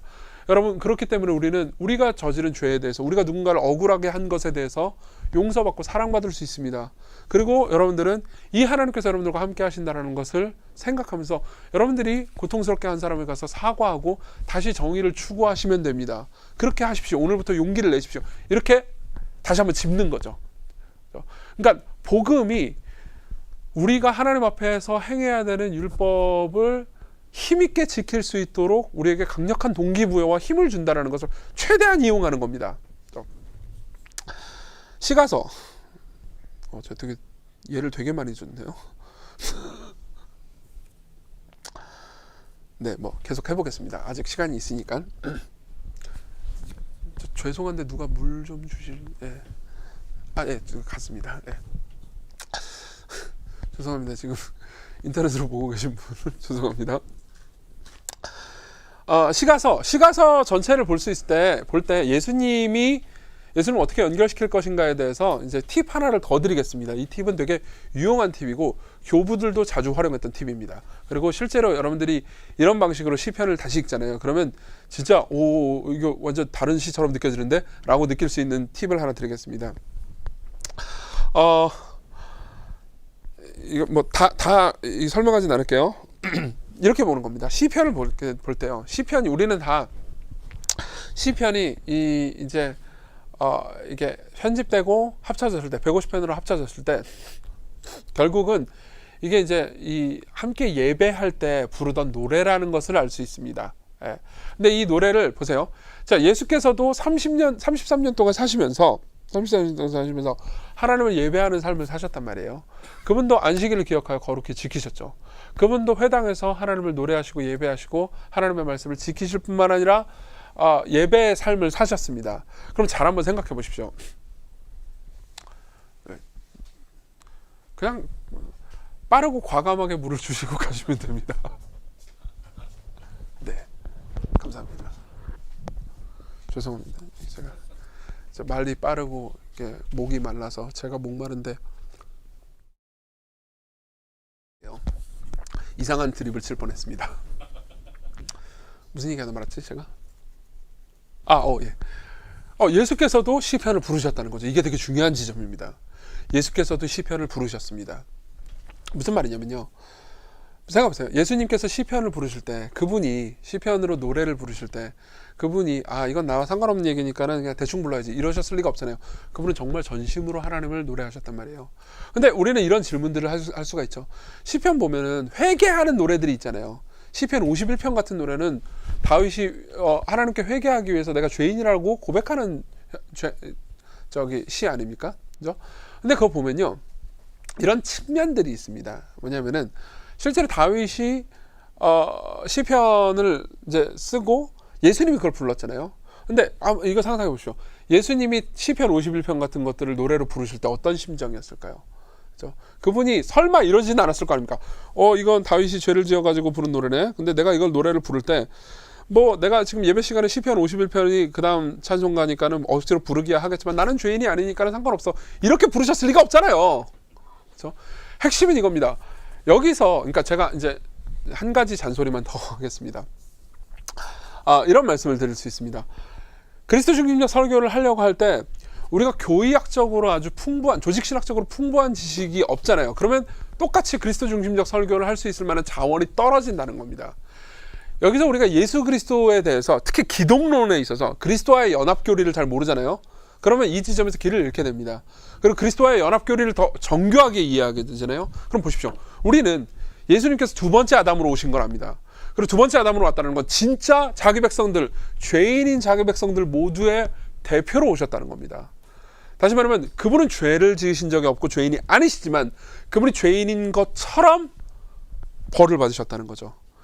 실제로 그분이 시편 51편 같은 것들을 부르셨을 때 당연히 그분은 죄를 지으신 적이 없고 죄인이 아니시지만 그분은 우리 하나님의 백성 모두의 중보자여 대표로서 하나님의 백성들과 함께 우시고 슬퍼하시고 우리의 죄가 마치 자신의 죄인 것인 양 애통하시면서 노래를 부르셨다는 거죠. 그분은 진심으로 노래를 부르셨다는 겁니다. 바꿔서 얘기하자면 그분은 진짜 하나님의 백성과 하나가 되신 거죠. 그렇죠? 자, 그걸 염두에 두고 이게 다윗이나 시편 기자가 부른 노래일 뿐만 아니라 혹시 무슨 문제가 있나요? 제가 좀 잠깐 강의를 멈춰야 되나요? 네, 상관없나요? 좀 산만하죠. 제가 원래 산만합니다. 이게 등치도 산만하고 죄송합니다. 다윗이나 뭐 시편 기자들이 부른 노래라는 것도 한편에 염두에 두지만 또 다른 한편으로 이게 예수 그리스도께서 부르신 노래라는 것을 염두에 두잖아요. 그러면 이 본문, 시편 본문을 통해서 그리스도를 발견할 수 있는 새로운 길이 열립니다. 사실 이건 교부들이나 뭐 디트릭 본회퍼가 이제 시편에 대해서 연구한 책 같은 것들을 보면 잘 나와 있습니다. 핵심이 이겁니다. 예컨대, 자, 이걸 생각해 보세요. 그리고 나서 시편 133편 1절을 한번 생각해 봅시다. 시편 133편 1절은 이렇게 말합니다. 보라, 형제가 연합하여 동거함이 어찌 그리 선하고 아름다운 그리였고. 이건 뭐냐면은 이제 하나님의 백성들이 연합한 것, 즉 교회가 얼마나 아름답고 영광스러운 건지에 대해서 이야기를 해주는 거죠. 자, 예수께서는 시편 133편을 당연히 부르셨을 겁니다. 그렇죠? 그리고 예수께서 보세요. 보라, 형제가 연합하여 동거함이 어찌 그리 선하고 아름다운 거라고 불렀을 때 그때 당시 예수님이 알고 있던 형제들, 즉 교회는 어떤 모습이었죠? 개판이었죠. 제자들 막 다 배신하고 막 그때 당시 막 바리새인들, 서기관들, 막 죄인들 가득하고 예수님께서 오셔가지고 말씀하는데 예수님 말씀 하나도 안 듣고 막 대들고 정죄하고 이런 사람들이었잖아요. 예수께서는 당연히 여기서 말하는 형제들이 그런 죄인들이라는 걸 알고 있으셨습니다. 근데도 불구하고 예수께서는 그 죄인들, 저와 여러분들 같은, 우리 같은 죄인들을 형제라고 부르실 뿐만 아니라 연합해서 동거하시고 그걸 아름답게 여기셨죠. 그렇죠? 이걸 생각하면은 그러니까 여러분들이 시편을 읽을 때 굉장히 새로운 눈이 생길 겁니다. 되게 감동적인 부분들이 많이 등장할 겁니다. 예수님이 이 노래를 불렀을 때는 도대체 어떤 심정이었을까? 를 생각해 본다면은 사실 이거는 시편을 연구할 때 있어서 교부들이 굉장히 중요하게 여겼던 부분이기도 하고요. 그리고 실제로 시편을 연구할 때 그러니까 그냥 그리스도 중심적 설교라는 장르를 완성시키기 위해서가 아니고 교의학적으로도 그리스도와의 연합을 생각한다면 꼭 염두에 두면서 생각해야 되는 성경 읽기 방법입니다. 자, 그리고 41페이지로 넘어가서 복음서로 가겠습니다. 복음서는 아까 뭐 몇 가지 예를 들어서 제가 그렇게 많이 하진 않겠습니다. 그런데 이제 하나 더 얘기를 해드리죠. 마가복음 4장 35절부터 41절입니다. 41페이지를 보시면 되겠습니다. 여기서 우리는 이제 예수님과 제자들이 배에 탔는데 풍랑이 일고 이제 제자들은 죽을 것 같아요. 그러는데 예수님은 주무시고 계시는 장면을 볼 수 있습니다. 그렇죠? 그래서 본문을 통해서 굉장히 다양한 이야기들을 제시할 수 있어요. 일단은 이제 완전한 사람이신 예수님의 인성에 대해 설명할 수 있습니다. 예수님 피곤해 주무셨어요. 이걸 통해서 그분이 진짜 사람이시구나 라는 걸 알게 됐죠. 참고로 이제 하나만 좀 더 잔소리 같지만 또 잔소리 많이 하네요 오늘. 말씀을 좀 드리겠습니다. 교의학적 지식이 참 깊어야 됩니다. 나는 옛날에 조직신학 배울 때 그 조직신학 교수님이 너무 재미없게 가르쳐서 조직신학은 별로. 그리고 나는 강해 설교할 사람이니까 조직신학 교리 이런 건 필요 없어. 그러면 여러분들은 강해 설교를 더 빈약하게 하게 될 겁니다. 여러분들이 조직신학을 훨씬 더 깊이 있게 연구할수록 여러분들의 강해 설교와 본문을 보는 깊이와 이 넓이는 훨씬 더 깊어질 겁니다. 무슨 말이냐면요. 보세요. 예를 한번 들어보겠습니다. 제가 예전에 그리스도 중심적 설교에 대해서 이야기하다가 그리스도와의 연합을 염두에 두면서 이런 얘기를 한 적이 있어요. 그분은 이 땅에 계실 때 그분이 하나님의 말씀을 읽으셨습니다. 즉 구약 성경을 읽으셨죠.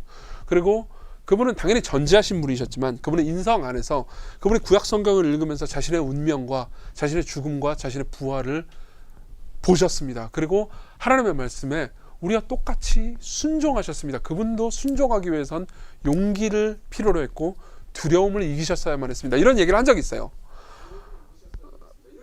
네, 그런데 그리고 나서 제가 이걸 예로 들면서 이제 좀 약간 슬픈 얘기지만 목회자분들에게 이제 이런 예를 들면서 이제 그리스도 중심적 설교를 이렇게 하면 좋습니다. 그러고 넘어간 적이 있습니다. 그리고 나중에 제가 질문을 받았어요. 뭐라고 그랬냐면은 예수님이 그렇게 성경을 읽고 자신에 대해서 알고 하나님의 말씀을 그렇게 용기를 내서 순종하게 됐다라는 거를 자기는 받아들일 수 없다는 거예요. 그래서 제가 왜요? 예.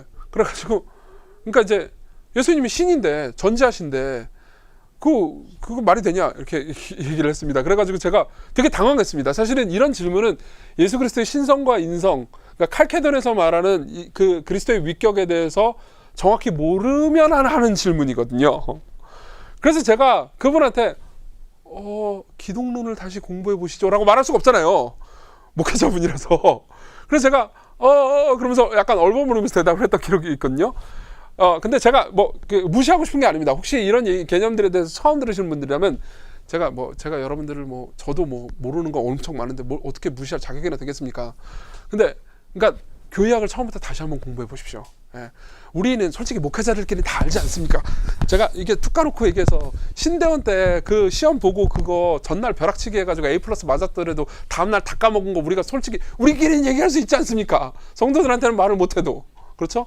그러니까 괜찮습니다. 다시 기독론 책 아무거나 하나 집어쓰면 됩니다. 예. 로버트 레탐이나 혹은 도널드 맥클라우드 같은 책, 좋은 책들 많습니다. 그런 책들 집어들고 그냥 다시 한번 쭉 읽어보시면, 그러니까 예수 그리스도가 어떤 분이신지에 대해서 깊이 이해하면 이해할수록 그리스도 중심적 설교를 할 수 있을 만한 자원들이 아주 풍부하게 넘쳐나게 됩니다. 그러니까 이제 다시 복음서로 돌아가면요. 그래서 그분이 정말 피곤해서 주무셨단 말이에요. 이걸 통해서 그분이 진짜 사람인 걸 알 수가 있죠. 그분이 한계를 가지고 계셨다는 것. 근데 그분이 바람과 바다를 명하셨어요. 이걸 통해서 그분은 오직 신만이 할 수 있는 것을 하실 수 있는 분이라는 것. 즉 그분이 완전한 사람이신 동시에 완전한 하나님이시라는 것을 알 수가 있습니다. 그렇죠? 그리고 그분을 신뢰하는 삶을 살아라. 그분이 완전히 사람이시지만 또 완전한 하나님이시다라는 거 얘기하면서 그분을 신뢰하는 삶을 살 수 있도록 초청할 수 있죠. 보통 이 본문을 가지고 우리가 세상의 풍랑이 일더라도 하나님을 신뢰하면서 살아갈 수 있습니다. 이런 식으로 많이들 적용하고, 그렇게 적용하는 게 저는 나쁘다고 생각하지 않습니다. 좋습니다. 근데 여기서 이제 예수님에 대해서, 예수님이 하신 일에 대해서 좀 더 깊이 생각해 볼 수 있는 거죠. 그렇죠? 물론 우리는 예수님께서 이렇게 얘기할 수 있습니다. 예수님께서 풍랑에 있는 우리를 구원해 주시는 예수님입니다. 그러니까 여러분들이 예수님을 의지한다면 이제 풍랑 가운데서 구원받을 수 있습니다. 이렇게 설교를 하면 됩니다. 그렇죠? 이렇게 설교를 할 수도 있습니다. 근데 거기서 더 나가는 겁니다. 한 발. 그렇죠? 이 본문을 마가복음 4장의 이 본문을 마가복음 4장 안에서만 끝내는 게 아니고 마가복음 전체 빛 아래에서 다시 보는 거죠. 그렇죠? 그러면서 제가 이렇게 얘기를 했습니다. 41페이지 중반부입니다. 많은 사람들은 하나님께 우리가 죽게 된 것을 돌보지 아니하시나이까 라고 묻습니다. 제자들도 그랬거든요. 제자들도 예수님이 주무시는 걸 보면서 우리가 죽게 된 것을 돌보지 않으십니까? 라고 했잖아요. 근데 우리도 삶에서 풍랑과 고난이 있을 때 왜 하나님 우리한테 관심이 없어요? 우리를 돌보시지 않습니까? 라고 질문하잖아요. 그렇죠? 그러면서 하나님 혹시 주무시는 거 아니에요? 잠만 자지 말고 우리 기도를 좀 들어주세요. 힘들어 죽겠는데 좀 살게 해주세요. 하지만 좀 더 깊이 생각해 보십시다. 하나님은 우리를 돌보시는데 주무시거나 졸지 않으십니다. 그분은 일어나셔서 풍랑과 바다를 잠잠케 하셨습니다. 우리가 고통받을 때 우리는 그분이 졸지 않으시고 우리와 함께 계시다는 것을 신뢰해 줬습니다. 생각해보면 우리가 늘 졸고 있죠. 우리가 늘 하나님을 향해 깨어있지 않고 졸고 있습니다. 예수님께서는 그분의 고독함과 괴로움이 극에 달하실 때, 즉 겟세마네 동산에서 제자들에게 이렇게 말씀하신 적이 있습니다. 내 마음이 심히 고민하여 죽게 되었으니 너희는 여기 머물러 깨어있으라. 마가복음 4장 안에서만 보는 게 아니고 내가 선택한 본문 안에서만 보는 게 아니고 마가복음 전체 안에서 본문을 다시 보는 거예요. 그렇죠? 실제로 예수께서 졸지 말고 있어라, 나와 함께 있어라 라고 할 때 제자들은 어떻게 했죠? 다 졸았습니다. 다시 말하면 하나님은 우리를 향해서 졸지 않고 계십니다. 우리가 하나님을 향해서 늘 깨어있지 못한 거죠. 그렇죠? 하지만 제자들은 무심하게 자버렸죠. 하지만 그분은 우리가 자는 동안에도 우리를 위해 기도하셨습니다. 우리가 알지 못하는 때, 우리가 하나님께 관심도 없던 때에도 우리를 사랑하셨습니다. 우리가 나기도 전에 아들을 보내어 십자가를 죽게 하셨습니다. 이분이 당신을 사랑하지 않는다고 의심하지 마십시오. 오늘 우리 주님의 꾸짖음을 들어봅시다. 어찌하여 이렇게 무서워하느냐? 너희가 어찌 믿음이 없느냐? 이러면서 적용으로 들어가는 겁니다. 생각해보면 보십시오. 그러니까 어떤 의미에서 공식이 되게 간단합니다. 참고로 이 공식만 있는 건 아닙니다. 공식을 되게 많이 있습니다. 그리고 공식을 공식처럼 외우시면 안 됩니다. 근데 제가 오늘 이야기하고 싶은 건 이 한 공식, 다시 말하면 본문을 본문 안에서만 보는 게 아니고 전경 안에서 다시 들여다보는 공식만큼은, 그러니까 거의 내가 성경을 읽는 것에 자동이 될 수 있도록 여러분들이 충분히 훈련하시는 것이 좋다라는 얘기를 하고 싶은 겁니다. 자, 서신서.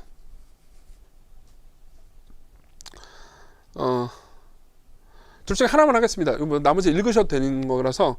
그리고 이제 9번의 서신서 1은 제가 지금 각 주에 제가 한 설교거든요. 그래서 각 주에 제가 유튜브 링크를 달아놨습니다. 그래서 참고하고 싶으신 분들은 제 설교를 들으시면 되는데, 또 제 설교를 막 50분 넘어가는 설교 다 듣고 싶지 않으시잖아요. 유튜브에는 배속 기능이 있습니다, 여러분. 1.75배 배속 딱 듣기 좋습니다. 제가 말이 좀 빨라서 2배 배속이면 참 이렇게 듣기 어려우실 거예요. 1.75배 배속 괜찮으니까 나중에 들어보시고요.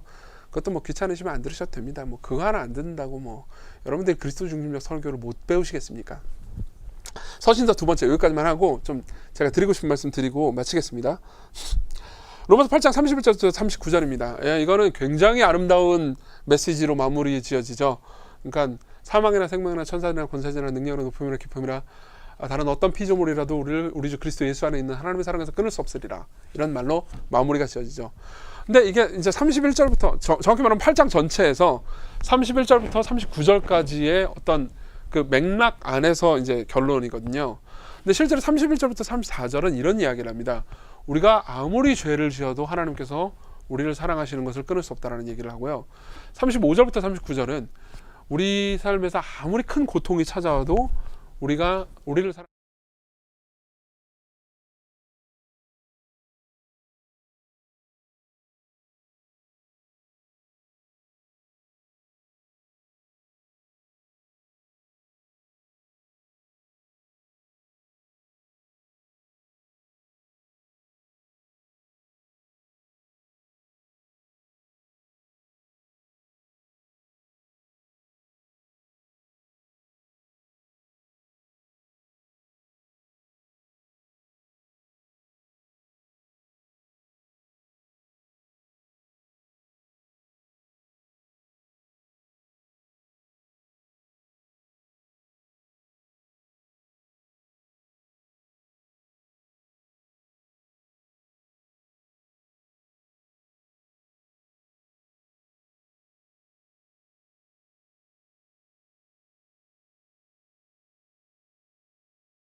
즉 하나님께서는 나쁜 것들뿐만 아니라 좋은 것들이라도 너와 나의 관계를 끊을 수 없다라고 선언하시는 것입니다.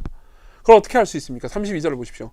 우리 하나님은 자기 아들을 아끼지 아니하시고 우리 모든 사람을 위해서 내주신 분입니다. 다시 말하면 하나님은 나쁜 것들만 우리를 향한 하나님의 사랑을 끊을 수 없는 게 아니고 좋은 것도 끊을 수 없다는 거잖아요.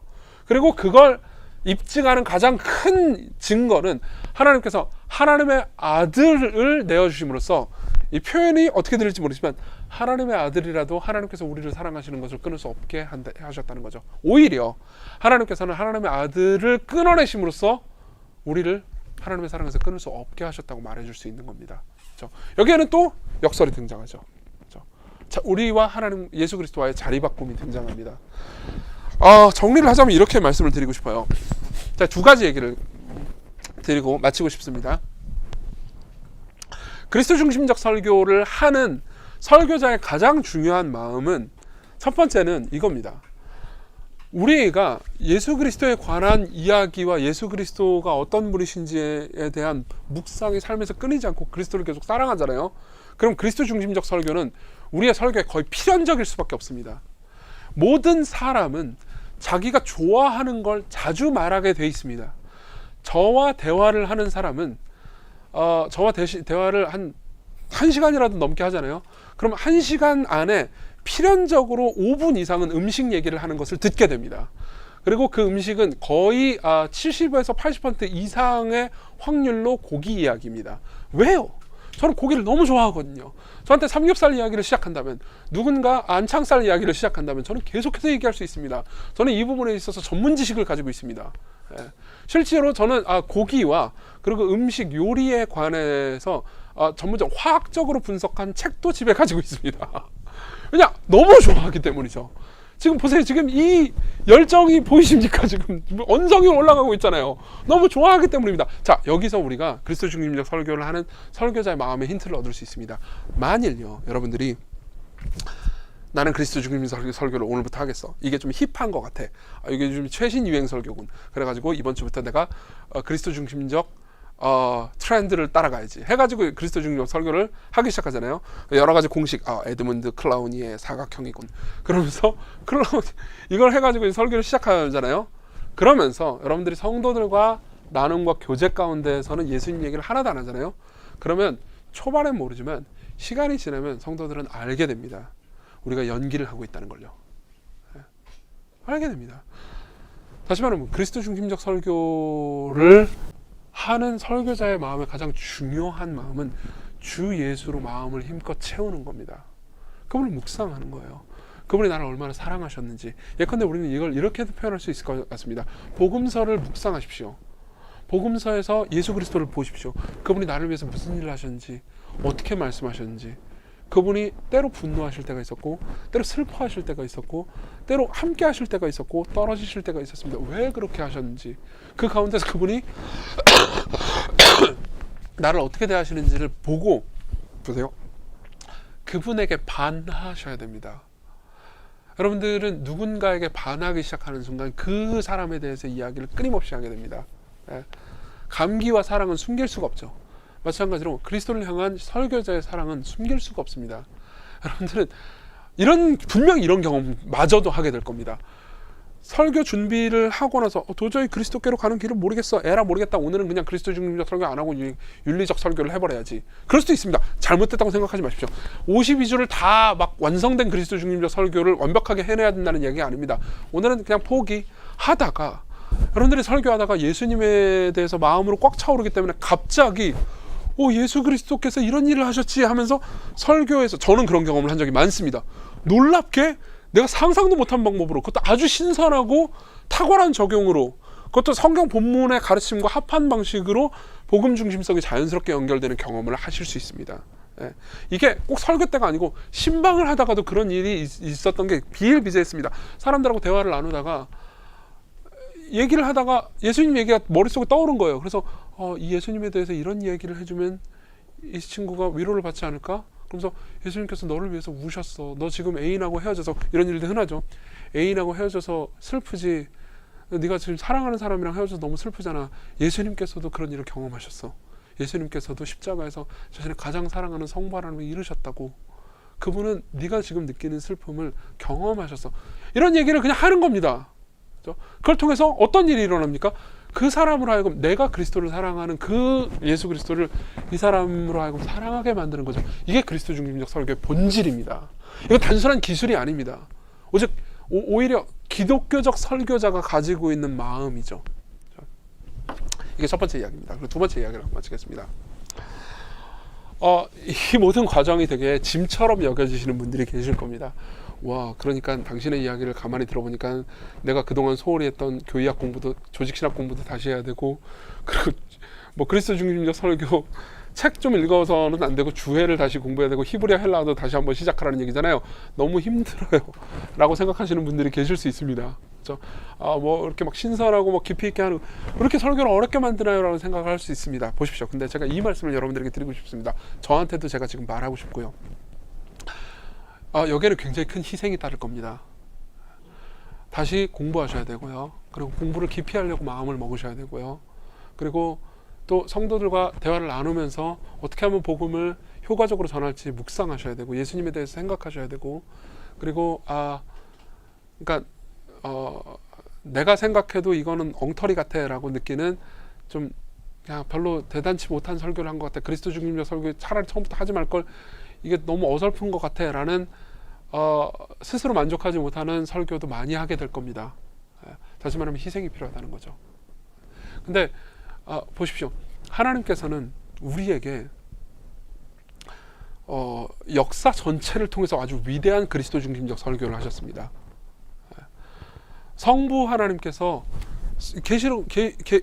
이 성경 전체를 하나의 이야기로 생각해 보십시오. 성경 전체가 인간의 타락과 죄와 하나님의 사랑과 은혜와 그것이 어떻게 인간이 끊임없이 타락했는데도 불구하고 하나님께서 일하셨는지에 대한 기록들입니다. 그리고 이야기의 절정에, 그죠? 구약성경을 보십시오. 구약성경 분량이 이만큼 됩니다. 그리고 이제 시작성경 분량이 이만큼 되죠. 이야기의 절정에 예수 그리스도가 등장합니다. 그러고 나서 거기에 대한 설명과 영광스러운 미래에 대한 이야기로 마무리되죠. 다시 말하면 성경 전체가 하나의 설교입니다. 그리고 우리 입장에서는 그냥 한 권의 책으로 하나의 설교이기도 하지만 하나님께서는 이걸 역사 가운데 수많은 사람들과 수많은 반역들을 만나면서 이 예수 그리스도를 계시하셨어요. 하나님의 아들을요. 우리는 그저 그냥 책상 앞에 앉아가지고 묵상하고 읽을 뿐이지만 성부 하나님께는 어마어마한 희생을 하셨어야만 했습니다. 우리에게 그리스도를 드러내시기 위해서요. 즉 바꿔서 말하자면 성부 하나님께서는 그리고 성령 하나님께서는 우리에게 예수 그리스도를 가르쳐 주시는 성령 하나님께서는 우리에게 예수 그리스도를 드러내시기 위해서 엄청난 열정과 희생을 가지고 예수 그리스도를 나타내셨습니다. 그리고 성자 하나님 그분은요. 우리를 위해서 사람이 되셨고 삶을 사셨고 죽으셨고 부활하셨죠. 그렇죠? 하나님께서 그토록 우리에게 예수 그리스도를 가르쳐 주고 싶으셨다면 그래서 그토록 많은 희생을 하셨다면 우리가 그분을 위해서 하는 작은 희생에 엄청난 복을 주시지 않겠습니까? 우리가 그분을 위해서 물론 우리 입장에서는 힘들긴 하지만 우리가 사람들에게 예수님을 알려주고 싶습니다. 사람들을 예수 그리스도께로 인도해주고 싶어요. 라고 기도하면서 우리가 하는 작은 희생에 저는 이 이야기의 증인이라고 볼 수도 있는데요. 제가 한 희생은 그렇게 크지 않습니다. 물론 저도 공부했고 힘들었고 토요일날 밤에 잠을 자지 못하기도 했고 괴롭기도 했습니다. 근데 그 과정 중에서 제가 단언하면서 말씀드릴 수 있는 것은 제가 한 정말 작은 노력에 비하면은 그분이 그 과정 중에서 저에게 베풀어 주신 거는 베풀어진 놀라운 은혜는 정말 이루 말할 수 없을 정도로 크다는 겁니다. 제가 토요일 날 밤에 하나님과 더불어 누린 은밀한 즐거움은 사실 강단에서 다 표현할 수도 없는 것들이었습니다. 이런 말씀을 드리고 싶습니다. 강단에서 예수 그리스도를 전하는 기쁨보다 훨씬 더 즐거운 기쁨이 토요일 날 밤에 여러분들을 위해서 준비되어 있습니다. 그리스도께로 오십시오. 그분이 여러분들을 반겨 맞아주실 거라고 저는 확신합니다. 라고 설교조로 얘기해서 죄송합니다만 여러분들이 그리스도께로 가셨으면 좋겠습니다. 어떻게 기도하고 마치면 되나요? 아니면 그냥 마칠까요? 네, 안녕히 계십시오.